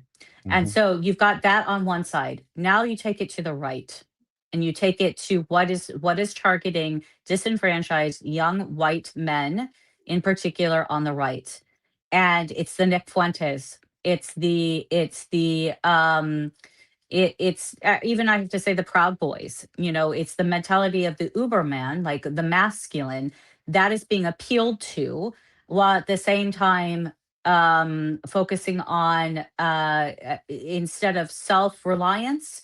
I mean, remember, I'm not sure. Did you see that podcast? He stopped doing the podcast recently, I think over the last year, but there was this guy who was doing survival stuff out in the wilderness. Like he was going out and he was like, he was super cool. His podcasts were amazing. And he said like, he just decided to stop because it was like, he needed to touch grass in reality as well. But the amount of men and young men who were following him, it was just over the top. They just love that stuff because that appeals to men in general. It appeals to men, but what's another way of appealing to men, especially young men, is taking agency away from them and responsibility for them and blaming it on another group of individuals. This is why you're not actually able to succeed. This is why you're not getting a job. It's the Jews. And that is what's being manipulated. And then for minorities, literally the same computer program or the same op over there pushing the same message. They just changed the villain out. It's the white guy. Right. Yep. Same message. Same thing. We just tweak it a little bit and customize it to you. This divide and conquer. Yep. This is a great point from David. And I have a recent story that I saw last night that goes right into this. Says David Webb says, I've chatted with some of these people. They start neutral about certain topics, but it's clear they have an agenda. When they realize you are a hard case, they get mad and stop talking to you. So funny enough, just last night, I was going through, like, I hate the messaging, the DMs on X. Like you have me too. I have like 100,000 of them and I'm not watching them. Well, it's like you have the request box and then you have like this other box that's hidden. Like I just found all these DMs that I didn't even know existed and it wasn't even request. Anyways, point being, there's a guy that's that's been like trolling my X feed recently. I think I just blocked him either yesterday or the day before, but it was Israel this and Israel this, and it's just, you know, all the things. Funny enough, I was going through and I saw this message, and it was from this guy, and I think it was like early January, and he had sent me a message, and I regret that I missed it because maybe things could have turned out differently. But he DM'd me and he said, Gary, I really appreciate what you're doing. You're clearly telling the truth, and blah, blah. Like it was, I don't know, 2 paragraphs long. And he's like, I just appreciate what you're saying and whatever else, blah, blah, blah, blah, blah. Well, clearly between then and recently, somewhere his brain was completely, he's turned into, you know, hate the Jew mush. And Yeah. that's what's happening. We're seeing this all over the place. And then you start adding people that you admire, and all of these other people that you find interesting, that are entertaining. And that's what's like, it's easy to be entertaining and push propaganda. It's not as easy to be entertaining and recorrect and provide you the truth. It's not as fun. Exactly. It's not as sexy. You know, it's just harder to do. You know, like the old saying goes, a lie goes around the world before the truth even has time to put its shoes on. But this is how people have been molded. And I can't imagine how many millions of people before September 10th didn't believe that Israel was a threat, didn't believe that, you know, all this Jew hatred nonsense in Israel, you know, Bibi Netanyahu, like, and now do. Like, there's a lot of bots, there's a lot of all that other trash going around, but the messaging has been effective. There's no doubt about it. And then, Right. you know, so it's been super effective. We need to bring attention to this so people can realize what's happening and how they're being manipulated. Right. I mean, we could go further and further into Dugan. We can go further and further into the people who are responsible. We have barely touched the surface on those who are I believe, of their own agency, pushing out the propaganda themselves, the Candace Owens, the Tucker Carlsons. My question to you, and this is to the audience. My question to you is, we found the problems. What is the solution? Because, like you said, it's not entertaining to provide the truth. One of my belief system is like, get offline and meet people again. Like that's the first. Like start engaging in your civic duties again. Like engage with people, meet up with people. I think people are doing that now. I think it's taken a while. But what else do you think? Like when someone is sitting here saying, what can I do to help support the anti, propaganda? How do we push back? How do we counter this? What do you think? I think that we got to fight fire with fire. I think Yeah. that, and I've talked about this a bunch, and this is why I love having you on and you know, our audience. Like, we have to start caring as much as the left does, because what happens is we have these influencers that create these cult followings, and they want to go out and fight everybody. They want to, they'll tweet every time, they'll retweet stuff, they'll share all of their favorite followers. Like, look, guys, and I'm in this boat to something. I don't know why, but I think us conservatives, like, there's a lot of you guys that are in this audience right now that love me, right? And I'm so thankful for that. I think we have an awesome audience. There's many of you that will send in $50 super chats. There's many of you that are members, and not only members here, but you went over and you're supporting me with money and all those things, and I love that. But I bet 1% of those have ever shared one of these, like this content. Like there's this thing with conservatives, and I've recognized it myself. Like, I don't want to share. I don't know why, but and also with that. So, but our enemy, they just share away. They don't care if All it's the time. true. They don't care if it makes sense. They just share away. They're like, I'm in the Right. fight. We're gonna end the Israels, and like MAGA sucks. I voted for Donald Trump 3 times, but now he sucks. And you know, he's the end of the world. And what really is going to fix this is that if Democrats take over in the midterms. The other part of this is that entire side, for whatever reason, they have no shame. They don't care about it. They will jump on and they will tweet whatever. They will jump on a cell phone and start posting TikToks. On our side, for whatever, we're very hesitant to do that. We're very much more calculated, deliberate. And we just got to start caring as much as they do. We have to get as radical for this country. Like many of you out there like, I would die for this country. Okay, you know what? The fix here is not dying for this country. The fix here is creating a counter message with the truth. The fix here is some of you guys need to grab a cell phone and start helping us share this message. The fix here is to share these spaces. If you're not going to, our content, that is what you need to do. Like, can I just die for my country? Like they're so hesitant to do that, and I get it because I've been there. But like we have to realize what is at stake and be willing to get out of our comfort zone and get out there. And I don't care if it's making fun of Candace or Ian Carroll, like whatever you got to do and whatever you're comfortable with, you got to do something. Because if you think that you are fighting this by sitting here listening to us, yes, hopefully we're educating you, hopefully we're entertaining you a little bit, but that doesn't have a greater impact. Like, but you're not the audience that we're trying to reach. What we're trying to reach is the people that are fighting against us. We got to convince them, and it's 10 times harder to convince someone they've been lied to than it is to lie to them. Like we know that is a fact. So we just got to get more people that are willing to get involved in some way, like it has to have an action behind it, because the people that want to destroy this country, they got no shame. They're not hesitant. They're on fire to spread this BS. They're on fire to make sure people like Tyler Robinson gets off. Like if Tyler Robinson is not convicted, that entire woke and the left will cheer. And on top of that, if Donald Trump isn't elected and leftists, the Democrats take over the midterms and they lose 2028 as well, they're going to be cheering. They're going to be cheering. And they're going to think they did something. And they did do something. And why did that happen? Is because we didn't want to do anything. We thought that just listening to Gary and Bree was enough. Like, okay, now I know. Yep. Right. No, we've identified the problem for you.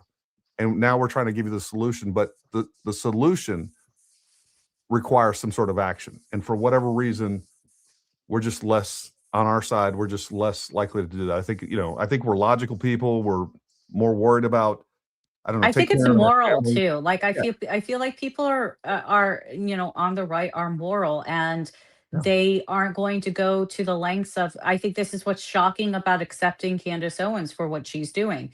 It should be shameful. I agree. To be attacking a widow, months after her husband. It should be shameful. And I do think the vast majority of people who listen to her do feel that shame, but she's entertaining. That's to them. She's entertaining. There are people who are very ideologically convinced by her. And for those people, you're not going to convince them to not be so. There needs to be shame induced on these people. And the way that you shame people who follow this nonsense is to expose these people for who they are, because you cannot act in the way that Candace Owens is acting without some very dark things in your closet. And I'm talking about morally. Just to kind of tag on to that. Also, it's like the incrementalism, because where Candace Owens is now, she wasn't in September 10th. And I disagree. She was pushing the Brigitte Macron nonsense. No, I'm with you. I'm just saying. What I'm saying is, like, she has increased gradually her rhetoric. And what I would tell you, or what I would propose, is that there are a lot of people that started listening to her on September 11th. Yeah. If they would look at themselves now, they'd be ashamed of the things that they're saying and the things they're doing. They have gradually shifted from being a moral person to a completely immoral person, and it's because they fed the worst parts of themselves. They have fed this idea that we can just accuse people with zero evidence, and we have developed and cultivated this hate for people without any real cause whatsoever. You've normalized Nick Fuentes.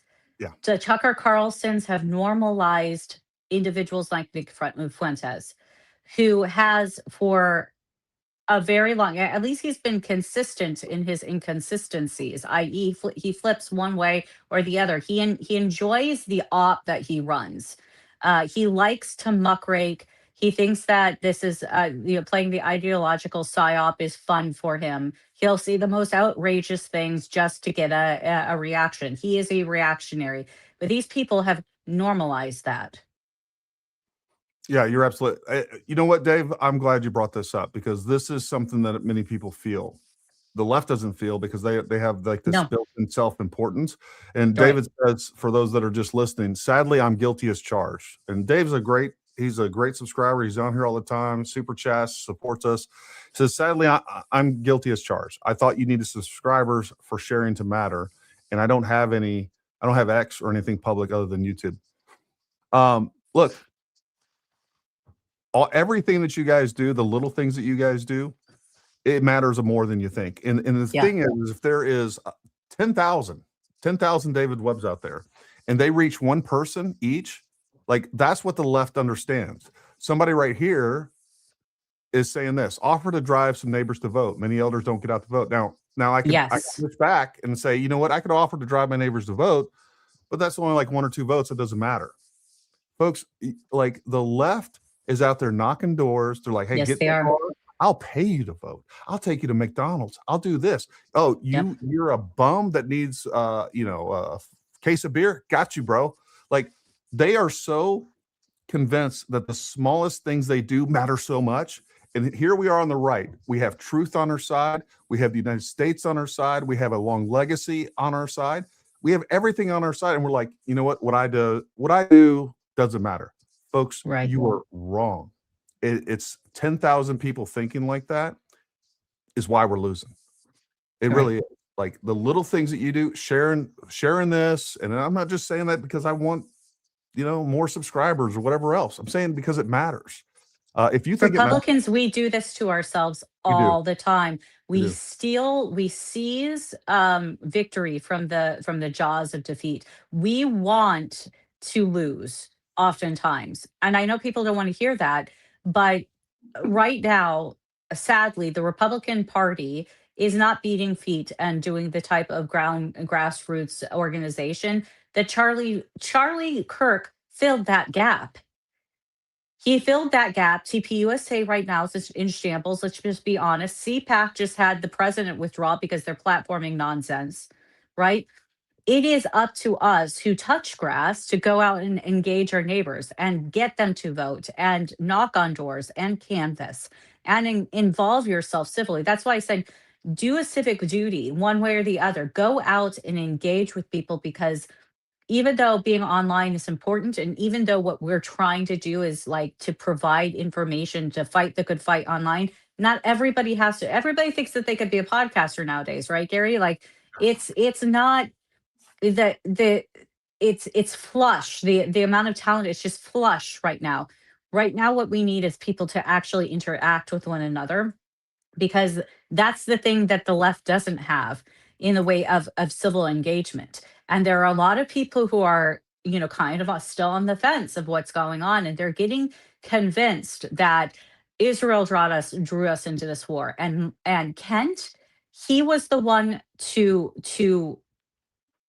manipulate this further by his own resignation. People saw that and were like, well, maybe it's true. A lot of people saw that and said, well, maybe it's true. It's up to us to fight that back. Yeah, no, I 100% agree. I Rule 2530 says, I've noticed lately that the bots and Cantifa trolls in the different comment sections on YouTube and X, by the way, is way less. I agree. Yeah. Like the last week and a half, it's like it's a tenth of what it was 2, 3, 4 weeks ago. And here's why I think that's happening is because people are catching on. People are seeing this, and what they're trying to do is kind of remove some of that evidence. I think whether it's Russia, China, George Soros, whoever, I think they're like, oh crap, they're onto us. And if they're continuing to do it at the rate that they were doing it, it becomes too obvious because now people are paying attention and they're getting more and more.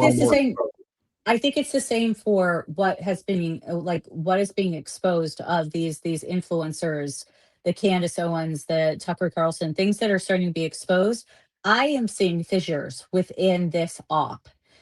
They're trying to hold it together. They're trying to make things more outrageous. But I think Joe Kent actually his resignation was not what he expected. I think the Catholic for Catholics, now that we've got, we're talking mainstream media talking about Dugan and about, what Neville Roy Singham is doing. We're talking about this in spaces last year, but now it's being brought into the mainstream. And because of that, I am seeing the fissures taking place of this op. And I think that Dugan, when in his video that we played earlier, I think Dugan also sees it as well. At the end of that video, he's like, multipolarity is not it. The world's not yet ready for it. We just got to refocus. And so he's already admitting that they did the op. It's not quite working, and this is where we have to start to fight back hard. We have to go 100 on this, and we cannot stop. No, I agree. And folks, I just want to let you. So today, I actually had a conversation with somebody that was pretty prevalent. I won't say prevalent, but he put out a lot of good content. And suddenly that content, and then that content was specifically about Charlie Kirk, amongst other things. And suddenly I couldn't find it anymore. And I noticed this about a week ago. I was like, all this content's gone. That's weird. And I meant to call him because I had his number. And then somebody else hit me up in the DMs, was like, hey man, have you seen this guy? I'm like, you know what? I'm glad you brought that up because I've been meaning to call him, because all of a sudden, all this great content that was very well done. So anyways, I talked to this person, and he was like, Gary, I just, I thought, like, look, I'm telling you, when I started going after Candace, we started getting death threats. We started getting attack on our businesses. We started getting all the negative comments that for a lot of people, they can't handle that. And I'll tell you, it was very stressful on me. Even more so, it was stressful on my family. I mean, there was lots of conversations like, you just need to stop. Like, this is not good for us. And I'm like, I can't stop. I'm sorry, but we can't. And like, we need to bolster our security, do all the things. But the point here is like, the reason they do all those things to try to discourage people, some people can't even just handle the attacks in the comments. Like, I've been shot at, I've been blown up. Like, you're not going to dissuade me. And if you want to come to my house, please come to my house, because I promise you, you're not leaving this place. If you're coming, look at that wall. That wall is real.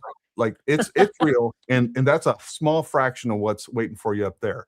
Anyways, so, I ended up talking to this guy, and it was kind of the same thing. Like, I just needed a break. And long story short, he just needed some encouragement. I'm like, dude, let me tell you something. Your content was extremely powerful. It was all over the place. We need you in this fight. And hopefully he's listening, because I believe this 100%. Like, we need more people in the fight, and you can't get discouraged. You can't start having self-doubt. That's what they want. And it's effective for a lot of people. It's not going to work on Gary. Matter of fact, all it does is piss me off. As a matter of fact, I was planning on posting some stuff in like November, throwing that out there, and then just completely backing off. But when you start coming after him, I'm like, game on. I got so much more. And it's not just me being petty and vengeful, although I'm both of those things sometimes. But it's like, no, dude, I have so much more. I have a target-rich environment. And if you're going to come after me and try to undermine my credibility with BS, I'm coming after you with the truth. And I got a lot more where that came from. So here we go. Let's go. And I'm not going to stop until I'm done. And I determine that I want to get done. But Anne says something similar with this. She says, I feel that since Gary started exposing Candace, there are more and more people that are speaking up. It wasn't just me. There was some other people out there. But I will say, in early to mid-November, when I first released my first video going after Candace, I will tell you this.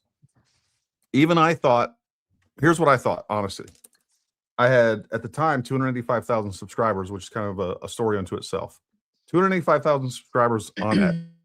And I was 100% convinced that within a week, I would have less than 100,000 subscribers.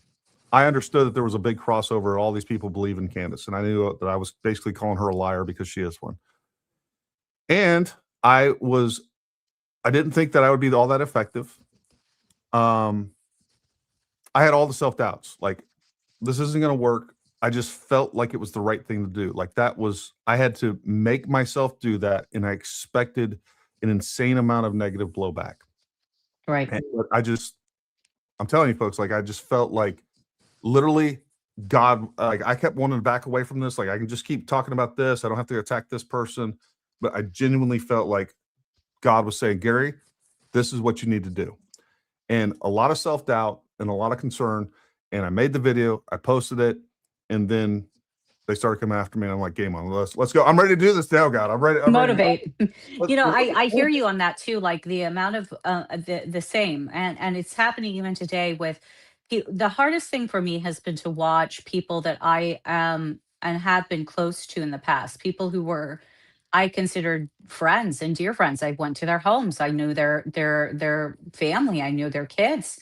You know, one individual, my mom, who's a doula and an RN, she specializes in helping women have their babies. She helped this individual I'm thinking of through a very difficult pregnancy to give birth to their second child, and has completely bought into this narrative. And this is someone who's in the professional world who's pushing this out, and is yet to call me by name, but is inferring a lot of things on their platform.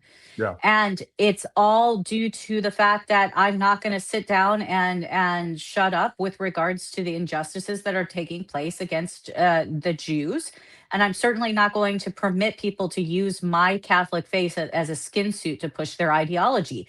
That is the mission that I have.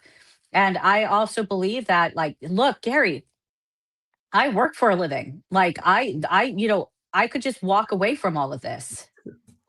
Right? Like what's there is no This is not how I feed my family, folks. This is taking No. money away. My business has gone down about 50% directly because I'm not putting out content that's related to my business. I've set that off to the side because I genuinely think this is more important.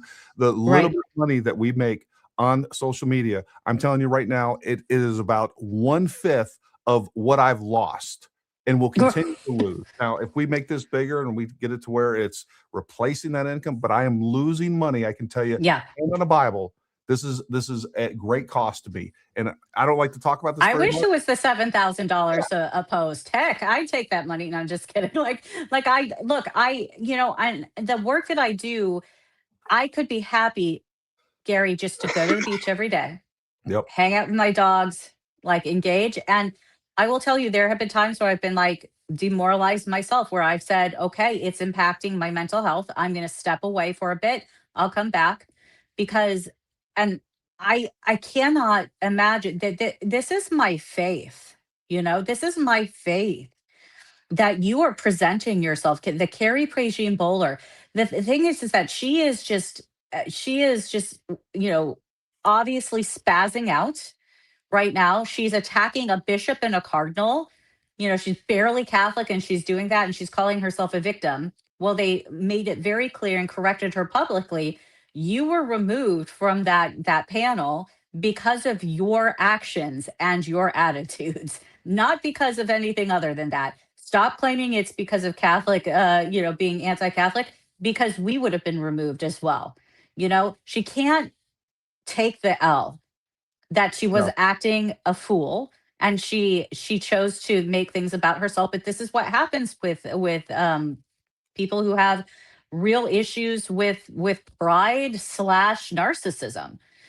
You end up finding people have to continuously make it about themselves. It's the Carrie Prejean Bowlers, Catholic, right? It's the Megan Tully, Catholic, right? It's the Candace Owens, almost Catholic, even though she claimed she was Catholic 2 years ago.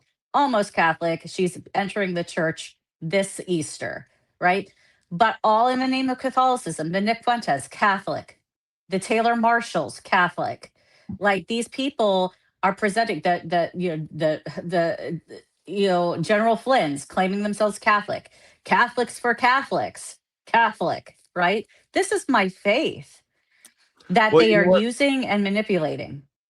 I want to come back to that in just a second. I just want to finish the final thought. So, I was telling you, folks, when I posted those videos and started going after Candace because I thought it was the right thing to do, and I thought she was genuinely damaging our country, and I thought she was genuinely, whether wittingly or unwittingly, participating in PSYOP that was to stop Donald Trump, the MAGA movement, and ultimately get the Democrats back in charge, which is almost guarantees the end of the country as far as I'm concerned. But, I had 285,000, I think 285, 800 back in around November. Since then, I average around like 2,500 to 3,000. It goes up and down, but about 3,000 new subscribers or so every single month. So between November and now we are May, all right, I've stayed at right 285. So I've been switching out new for old. But so I've probably lost 3 times. Where are we? 6 or 7, right? 6. We're about 5 months. So I've lost 15,000 subscribers. Who cares? All right. What I got out of that, I was switching out one for one. Good subscribers for turds. All right. Like we don't need to be. And if I'd have went down to 10 subscribers, it wouldn't have changed anything about anything that I did. So my point with that is not about Gary. My point is, yeah, look, if you do the right thing, there can be some initial negative consequences. Like doing the right thing does not mean that you're going to come out victorious every single time. You got to do the right thing in spite of knowing that you're probably going to have some negative consequences, in spite of being uncomfortable. Ultimately, some way down the line, and it might be at when you meet your maker, like you are going to be, you're going to be justified, right? It's going to make sense. But that's the way that I look at this. Now, going back to you, Faith, I did want to talk to you and pick your brain a little bit about the seemingly Catholic nexus between all these people. Now, what I will say is I know a lot of Catholics, and most of the Catholics that matter of fact, every Catholic that I know thinks all of this is horse crap and doesn't agree with Candace, doesn't agree with. I feel like what they're doing is they're incorporating, because here, the thing is that they're trying to do, folks, is they're trying to fracture really the Christian conservative movement. That's what they're trying to destroy. And so they're using religion to do that. Now, one of the things that they keep pulling out is this Zionism thing. I know everybody's, if you're like me, you're tired of hearing the word. I am a Christian. I believe, and this was something that Bree and I were talking about previous, I believe that Israel is God's chosen people. I don't believe that suddenly the New Testament, that covenant that God made with Abraham, Isaac, and Jacob, it didn't end. God doesn't just break covenants. All right. But we have a new covenant with a new people that's included into this. Suddenly the Gentiles and non-Jews have a pathway to salvation. And then Jesus Christ, our Savior, Christ is King. I'm so sick of that term too. Jesus Christ is King. It's always funny that they never use his name. Isn't it interesting? Yeah. As scripture says, at the name of Jesus, all knees will bend in heaven, on earth, and under the earth, right? Yeah. But they don't use his name. Isn't it interesting? They use his title. I hadn't thought about that. That is actually because the name of Jesus casts out demons. I'm just going to say it. The name of Jesus is powerful. It is him. It is he. You know, it's why Jews will not even use the name God when they write. Yeah. Because names mean something. Yeah, that is a extremely astute observation. So, you know, again, going back to this Zionism thing. So I do believe that, number one, that Israel has a right to exist, or whatever you want to, like, they exist. Self-determination. Yeah, they exist. What are you going to do? Like, what is, like, if you don't think they have a right to exist, or whatever semantic games you want to play. Go ahead, throw yourself at them and see what happens. That's my thought process. What do you want? You know, somebody's like, they didn't exist until 1948. Well, I'm so tired. Like, this is the same trope that they use against Americans. Like, you shouldn't own America. Like, what do you want? Right. You got to give it back to the natives. Like this is. And who are you going to give behind that? Like which native group? Because they kept conquering. Welcome to being conquered. And when people talk about Gaza, that's exactly right. I said Gaza decided to strike a sovereign city. They knew a sovereign country. They knew what they were going up to. Guess what? Israel won. They conquered. There's nothing but ash there. Welcome to war. They met the find out phase. That's what happened. Yeah, they did. Every country was established with a whole lot of pissed off and disenfranchised people at the end. It's just the way that it works. I mean, like, almost every country was established with bloodshed. It's the way it works. Israel just happens to be one of the more modern versions of that. That's still happening in other parts of Africa. Like, they're still fighting and killing each other. And when that country, whoever wins, comes to find it, like, they've established these new borders, these people are going to be pissed off. Like, just stop. So going back to the Zionism thing from a Christian faith perspective, never once have I ever believed that, like, I have to agree with everything that Israel, the government, does. Like, That doesn't make any sense. Where are people even saying that? Even people who totally believe in which I don't, but in the whole idea that like the current state of Israel is exactly the biblical Israel of the past and is today. Fine. I mean, like, okay, we'll find that out. But frankly, like, I think it's an important thing for people to understand. We as Christians, right? When Jesus walked walked this earth, and he preached to the Jews in Judea and Israel, he spoke to them, but he was not present to the Jews that lived in Persia at the time. Yeah. Right? He didn't speak to those who were in the diaspora in Rome. Right? That came later through Paul and the other apostles who went out, but there were Jews there too. So when you come out and say, well, Jesus came and replaced the covenant with the new covenant, those people who are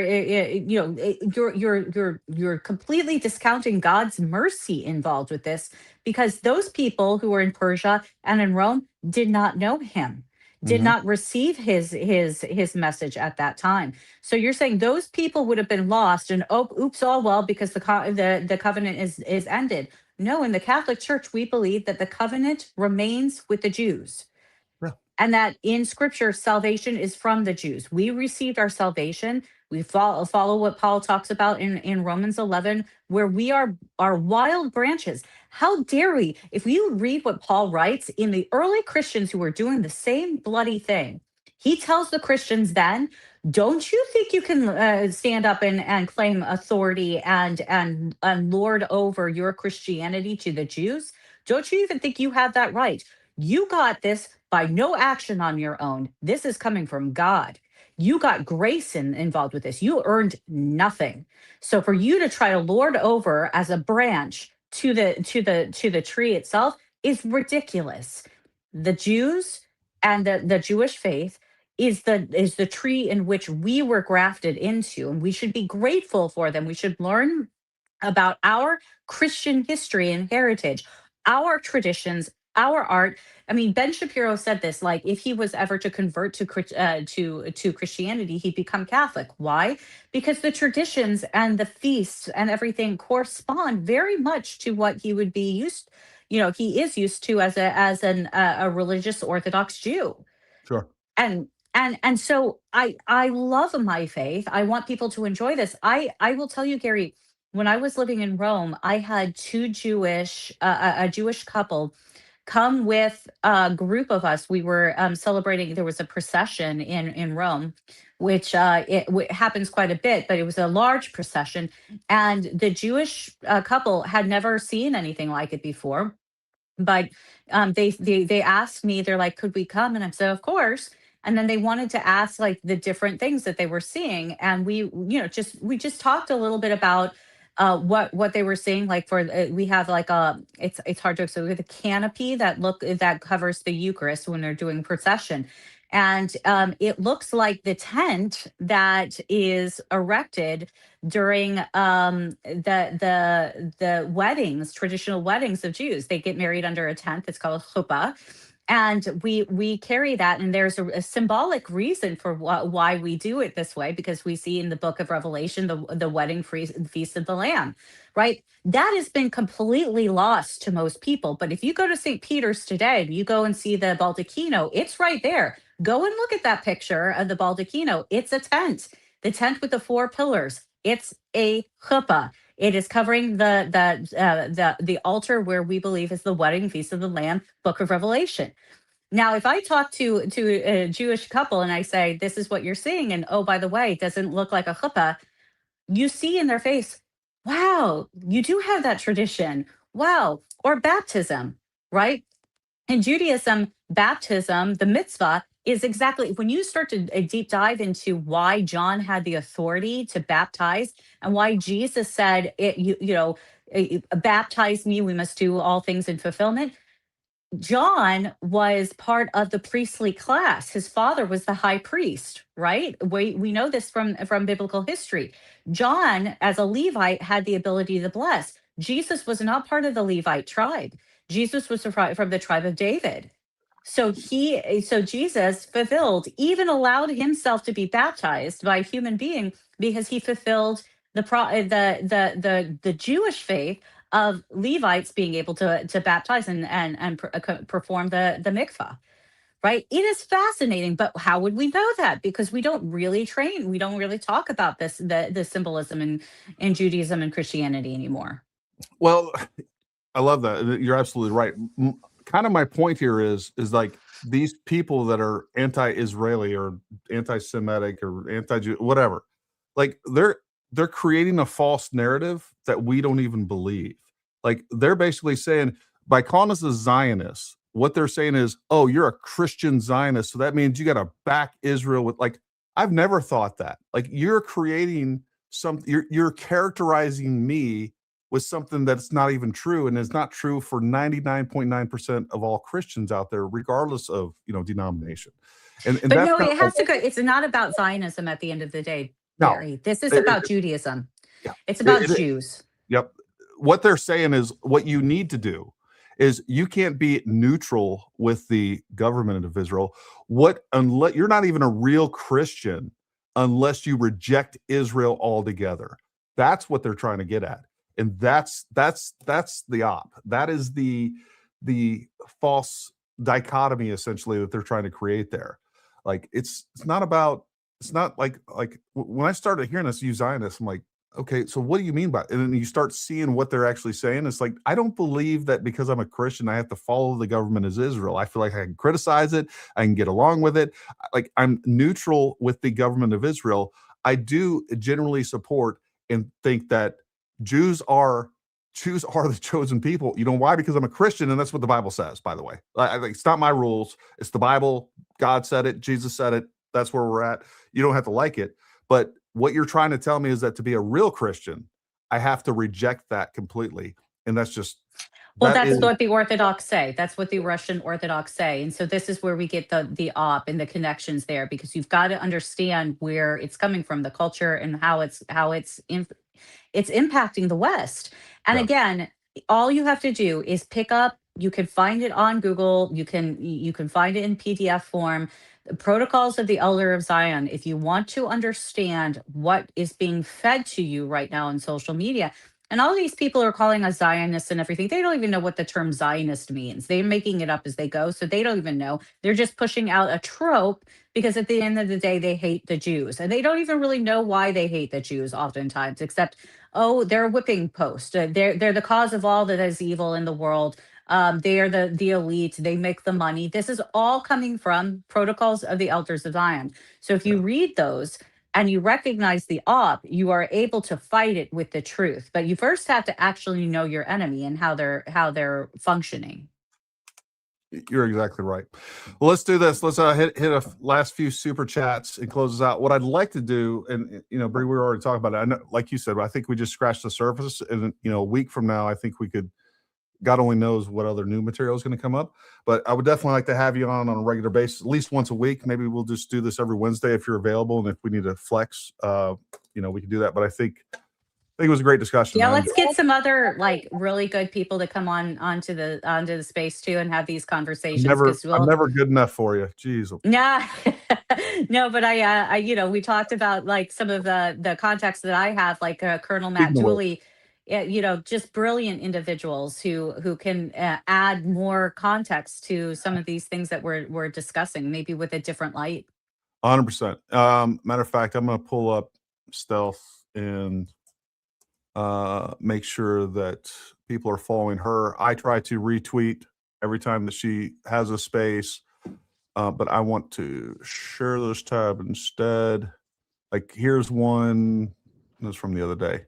She has like 6 a day. She likes to start them at like 11:30 p.m. Eastern time. But God bless her, because she's. A lot of people don't understand, but she's religious Jew. She was not on social media really at all, and then October the 7th happened.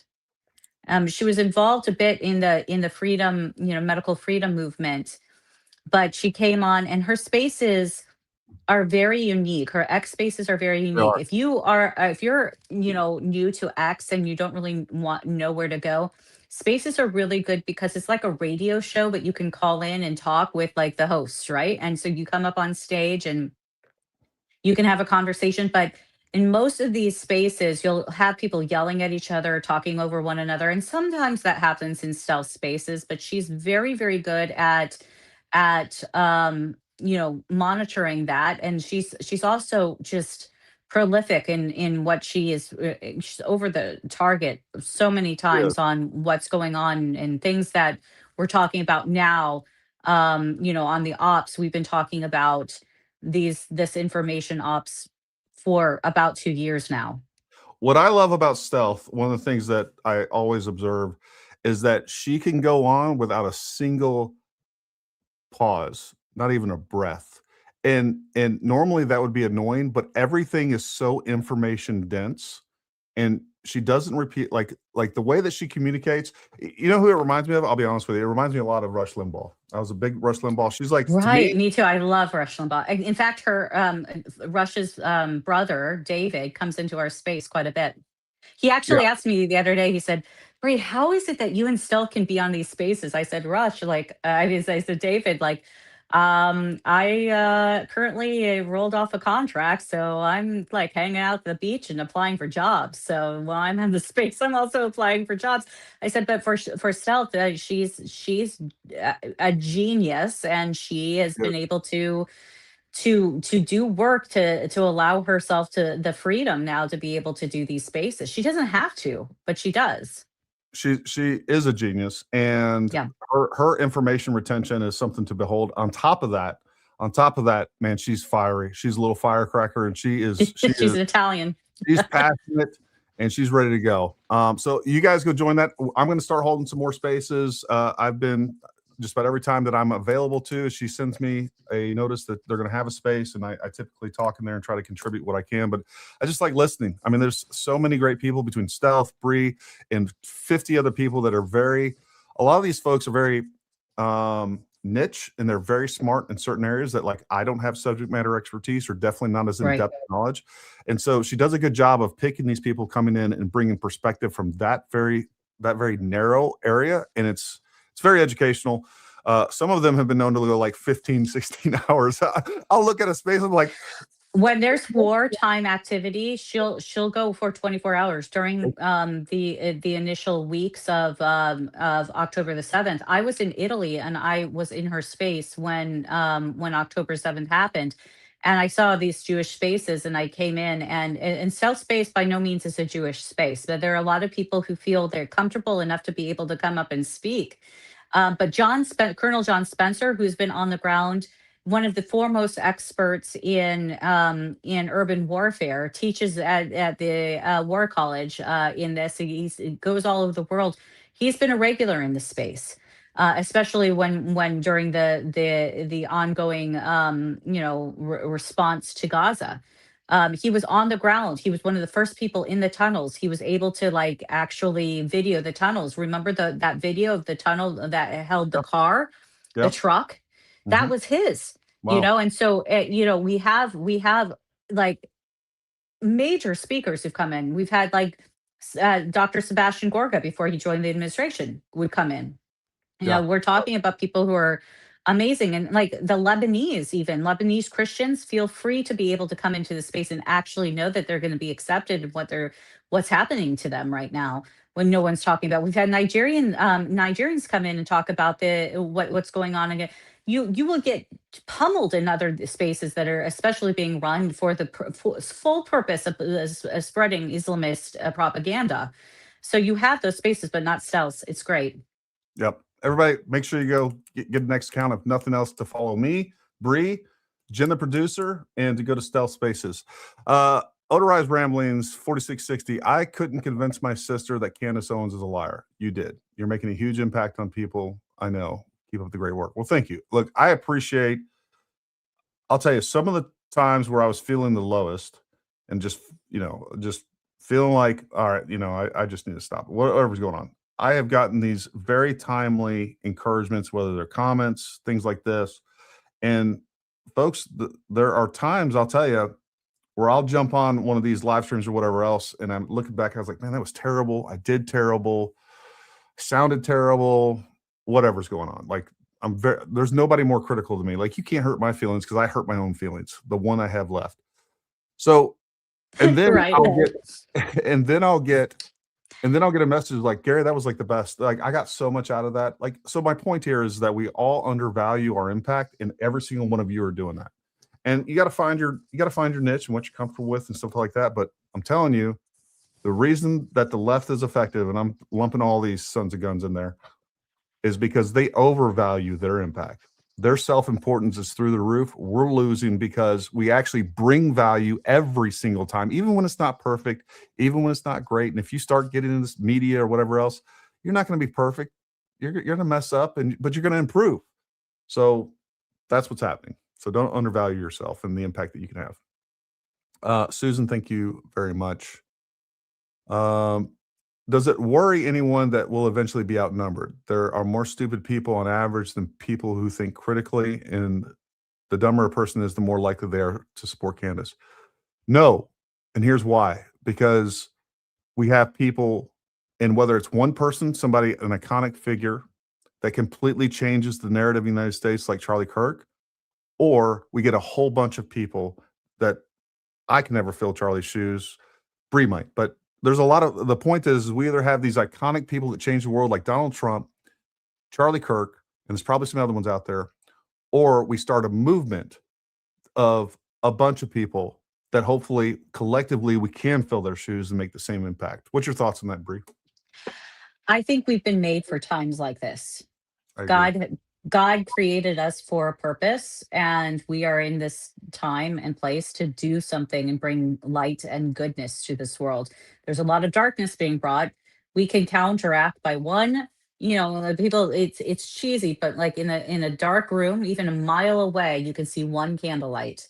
I mean, we talk about this all the time when you're on the forward field, or you're on board a ship and at night you can't light your cigarettes because they'll see you.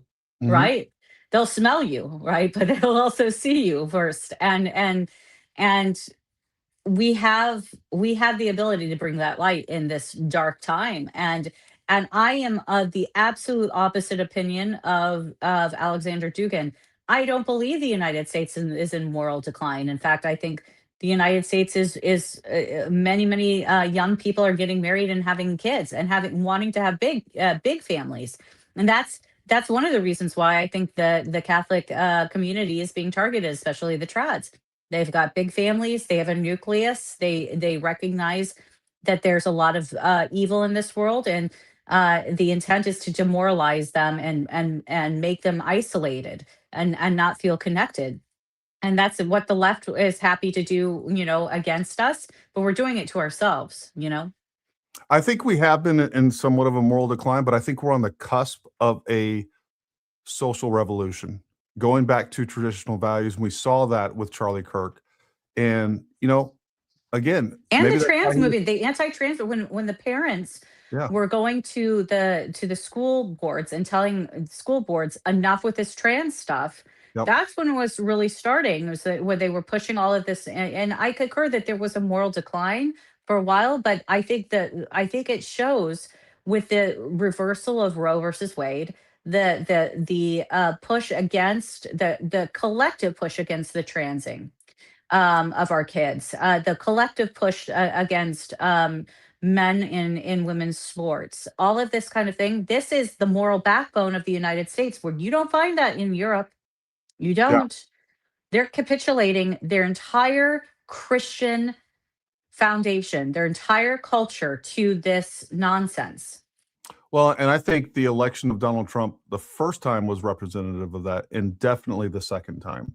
I think that, again, that's why the entire time that Trump was elected, his first term, he was attacked left and right. And there is no person, you talk about God put the right person in the right spot at the right time. There is nobody that could have withstood what Donald Trump did the first time, much less the second time and during the assassination attempt. Like, let's be very clear, like you were said, like if tell me that God did not exist, because Trump believes God exists now, because he says, like, if he didn't before, he absolutely believed God he directed that bullet. Yeah. And tell me how you can explain how at the very last second, we're talking milliseconds of him turning his head, that bullet was in the air. Well, no, It's I mean, I think time and time again, there's been divine intervention with Trump. Well, because again, whether it was the lawfare, like that would have worked against anybody else. That should have worked against Trump. But for some reason, all of these different felonies coming at Trump, all of these different attorneys coming after him and prosecutors coming after him, all of the impeachment trial, like all of that stuff, it wasn't because of Trump. It was because of God that stuff wasn't effective, because I really do believe that. Culture Proof has a good video, and Candace. We'll check it out. I'll try to. Candace also going after Nick Shirley now. He's not a real investigator like she is. What a joke. I mean, my God. yeah, the Democrats are also doing that. Isn't that interesting that at the same time Candace is pushing that narrative, the Democrats are doing the same, and the leader of that is the governor of California himself, who would rather go and attack the investigator into the fraud than the fraud itself. It says a lot about the character of that man. Earlier, I thought of something that is relevant to that. Going back before Charlie was killed, and definitely even some time after that, I literally listened to Tucker Carlson every podcast. On weekends, sometimes if I miss one, I go back and catch up on it. Love Tucker. Everything was saying.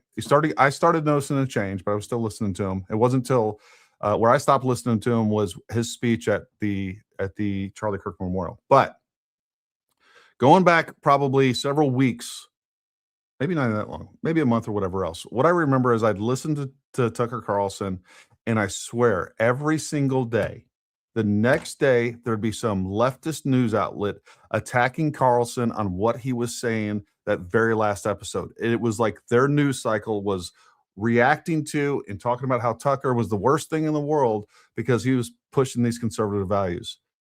I have not seen that probably since Charlie Yep, Kirk. they've been silent about it. They would why would they waste energy if we're doing it ourselves? This is what Yuri Bezimov talks about with the Russians and their infiltration. They were shocked at how quickly Americans were willing to do it to their own people. We're doing it to our own people. But look, there is a very different thing to call out, liars for the truth, and to discredit the people who are doing that.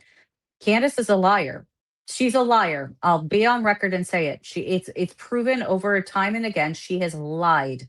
She lied and said that she was a Catholic 2 years ago. She had been baptized, which every baptized Christian we believe is Catholic per se in the universal body of the church. But she had not entered the church.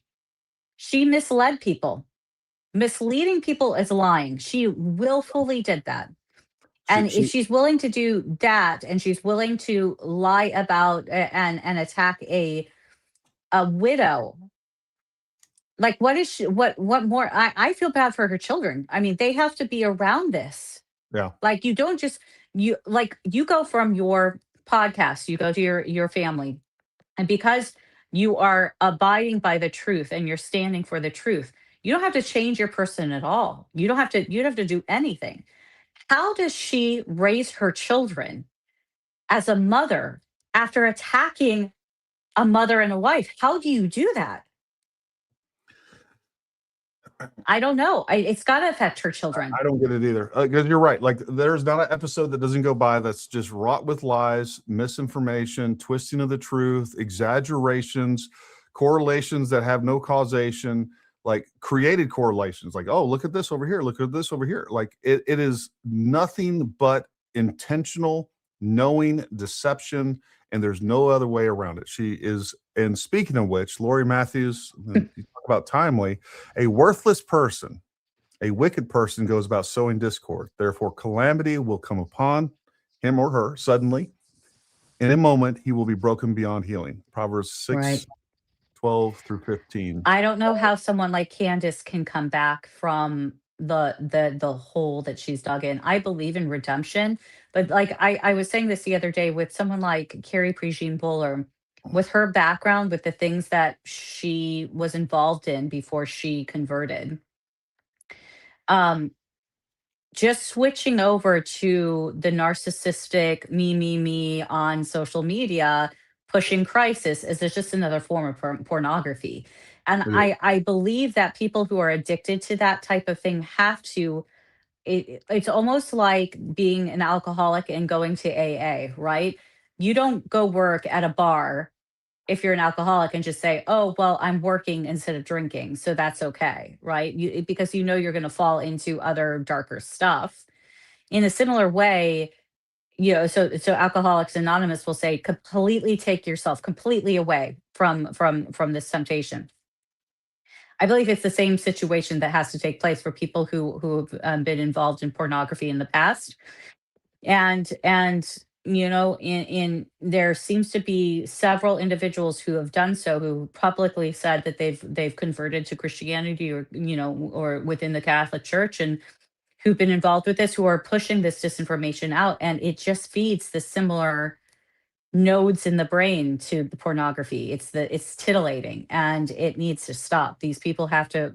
I think the only way she redeems herself in a way is publicly renouncing what she did, publicly apologizing for the damage that she has done, and misleading millions of people, and then going and living a private life.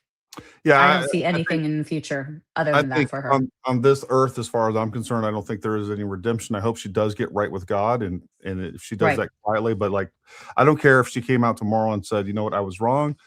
I lied. I plan to like do whatever I need to do to get right with God." Like, I still would never trust her again. That's Oh, between never trust. no, Oh, no. never trust. But yeah, no. And, I and, think, but to- I'm saying for just redemption for her own soul's sake. and For her own soul's sake. I'm with you. I'm with you. And to give you an answer to your question on how does she does it, in my own opinion, I believe the way that someone like her operates, there's only one way, and that is, I don't think she actually believes in God. She was an atheist. Even when she came to TPUSA, she stated that publicly. I don't think there's no way that you can believe in God and say and do some of the things that you do. Right. I just It's not even the big, like, it is so antithetical to what the church teaches. And I have been happy to see that Bishop Barron and Cardinal Dolan have both corrected publicly Carrie Pray Jean Bowler. What I don't understand is, where were their own bishops and pastors beforehand? Because this is a public scandal. What is the worst type of scandal is, and Jesus himself says, as a warning, it would be better for someone to be thrown, like to have a millstone tied around your neck and thrown into the sea, than to cause a scandal to these little ones. Young people in the faith, people who are coming into the church, or people who are not even Christian, who hear the word, the name of Jesus, and maybe are interested, or maybe they're not, but they see the actions of someone who calls themselves Christian in this way, that pushes them completely away. And how dare you take on that responsibility? Well, we saw a religious Christian revival take place after Charlie was killed, and she definitely had a significant chilling effect on that. I think that is unfortunate. Oh, for sure.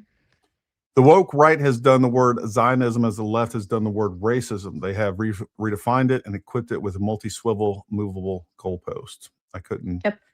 That's couldn't what they agree more. do. Marie says, correct, Bri. Jesus completed the Jewish faith. He didn't abolish it. He said, I come to fulfill the Jewish faith, not abolish it. Yep. That's exactly right. That's exactly what he said.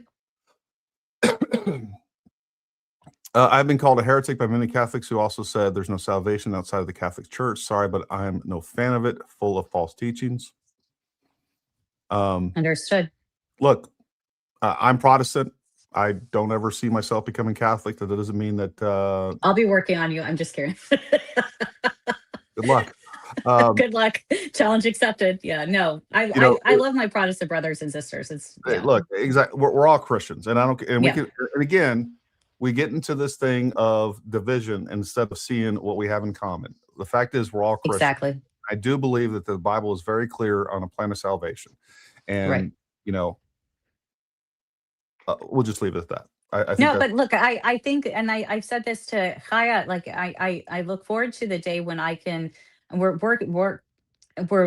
working with other people right now on this, and God willing, knock on wood, we'll have this where we're going to actually have, a panel of experts. We're talking like theologians, deeply religious people from Christian background, Catholic background, Jewish background. We're going to do exactly what you said, finding the commonalities, obviously recognizing we're not going to agree on certain basic tenets like Jesus is the Messiah with the Jews. We still have so much we can find in common, and that commonality brings the bond.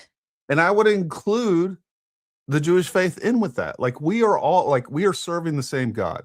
We have a discrepancy and a disagreement over who the Messiah is, but like beyond that, like Genesis through Malachi, the last book of the Bible. Yeah. So we at least agree on that part. Like there's a lot there that we could cover that we Right, could agree on. and look. At the end of the day, the religious Jews believe in the Mashiach and that he will come. So one of the religious Jews that I know said, so the first thing that we're going to ask him is, this just the first time you visited? Is this your first time here? Well, so Jewish. In the end of days, I think there's gonna be a lot of Jews like, oh, it was you, gosh, Candace, Jesus, shut up, Jew. Yeah, like Jesus was a Jew. I don't know what to tell you. You may not like that, but he was a Jew. Another great episode, my friend. Keep raising the bar. Looking forward to connecting tomorrow. Bree, and you are a force to be reckoned with. Bree, me, and Jen, the producer. You guys better not leave out Jen, the producer. Jen's awesome. I can't tell you how much she has improved this show and what she's doing behind the scenes, and often up here talking as well. She has some security concerns. That's why she's not on video, but she's doing God's work behind the scenes, and she's awesome. Jen, you're awesome. Dude, you're making a huge difference. Thank you very much, buddy. All of you are making a huge difference too. Make the left effective is what makes the left effective is they are united no matter what. This is true. This is true. What do you think about taking a heel turn to infiltrate the woke right like undercover agent? Having someone on the inside would be a big advantage. I'm not going to do that. I'm not opposed to that. I'll say that it's already been being done, and it's been for some time. I'll just give a little a quick caveat on that, and just say a little peek behind the curtain. If everybody recalls, a few years ago, Kyle Seraphin, it ended up being Kyle Seraphin, but there was a leak out of the FBI that showed a profile of certain Catholics that were involved in nefarious activities. And this got, international news, and people are saying, oh, look, the FBI is targeting Catholics. To recall that story. Well, if you go back and you take a look at that document that was leaked, you're going to see that the identifying factors in this was not all Catholics who attended the traditional Latin Mass, but certainly some individuals in a subsect of group. And it looks to be pretty accurate to what we're seeing today. So is it true that, the FBI was targeting Catholics? No, but it could be true that the FBI had infiltrated some of these movements that we are seeing now come to light. Think we'll ever declare the digital war? I think that is not a war you declare. That's the one that you operate surreptitiously, and it should be happening. And I think we are still in the process of telling people to get in line and ready, aim, fire. I just think we're behind the power curve on that. They're operating asymmetrical, unconventional warfare, and we're still standing there reloading our muzzle loader, our musket. CJ Corinthi, thank you very much, buddy. You were always the man. We love you, CJ. Dugan should worry about Russia's moral decline. They're having an HIV crisis from heroin injections, one of the highest abortion rates too. Yeah, look, I mean, Russia has some major problems. And lastly, please check out Rabbi Jonathan Cahn. He's a completed Jew, and so very on target with current events, including Candace Tucker and her ilk. We're actually in the process of getting in contact with Jonathan Cahn and plan to have him on the show. Well, listen, folks, I think we Jen, jump back in here. You got to get back in here. Let me put up the right view so you're on there. Add to stage. Is Jen asleep? Probably. No, I took myself off Probably. the stage so that I wasn't interfering with the internet. No, you're doing great. Wasn't you? I think we found me. We found the issue with that. I'm not saying who it was, but no. Anyways. It's usually me, Bree. Anytime you come on and there's a problem, just blame me. No, I'm not Candace. I'm not going to blame someone for my own problems. I am. I will blame her all the time. Sideswipe. No, listen up, folks. We appreciate you tuning in. I will tell you, I can't hear Gary at all. Uh-oh. Can you hear me, Bree? Or Uh-oh. Yeah, I can hear you. I can't. Hold on. Did you take yourself off? No, you're up there. No, I'm here. You're not muted. Can you hear me now? What's happened? See, this is what happens. Can you hear me now? Hold on. Can you hear us now? Can you hear me now? Can you hear me now? How about The now? Russians. I can't hear you. All right. I'm putting you back on, Jen. Hold on. Let me get the right view here. I don't know what's happening. I'm going to use sign language and I don't know what he's doing, but yes, I understand completely and agree with you. Thank you, Gary, for having me on. I'll fly away now. Okay, thanks. Listen, folks, we really appreciate you tuning in tonight. Jen, give us some final words of wisdom. I think it was a great podcast. I'm really looking forward to digging into the meat of what's going on. And again, talking about ways, especially with the midterms coming up, ways that we can start right now, getting ready, getting people registered, getting people to vote. Yeah. No, I agree, folks. That's what we got to start focusing on. We have to win the midterms, and we can, and we will. We're going to win the midterms. That's my word of encouragement to you. Well, listen, folks, we really appreciate you tuning in. It's really sad that Bree can no longer hear us, but we will have her on again probably next Wednesday. I'll check her schedule. I think we got a lot to cover, and we probably have on some additional guests. Maybe we can get some folks from the X Spaces as well. But listen, I really do appreciate you tuning in. Please share the content. Do whatever you can do. Quit telling yourself that what you do doesn't matter. It matters, and it matters a lot. You have a much stronger voice because you got truth, justice, the American way behind you. That's what you have behind you. And I promise you, God will bless whatever you do. Whatever effort you put into it, you'll get a much more than you think you're going to out of it. And that's just going to give you more encouragement, and you're going to get more and more active and figuring out what it is that you're supposed to be doing in this fight for America. You are watching this podcast because for a reason. Like this, you are listening right now for a reason. So know that. Anyways, we appreciate each and every one of you. Continue pushing forward. But until next time, stay armed, stay ready. We'll talk to you.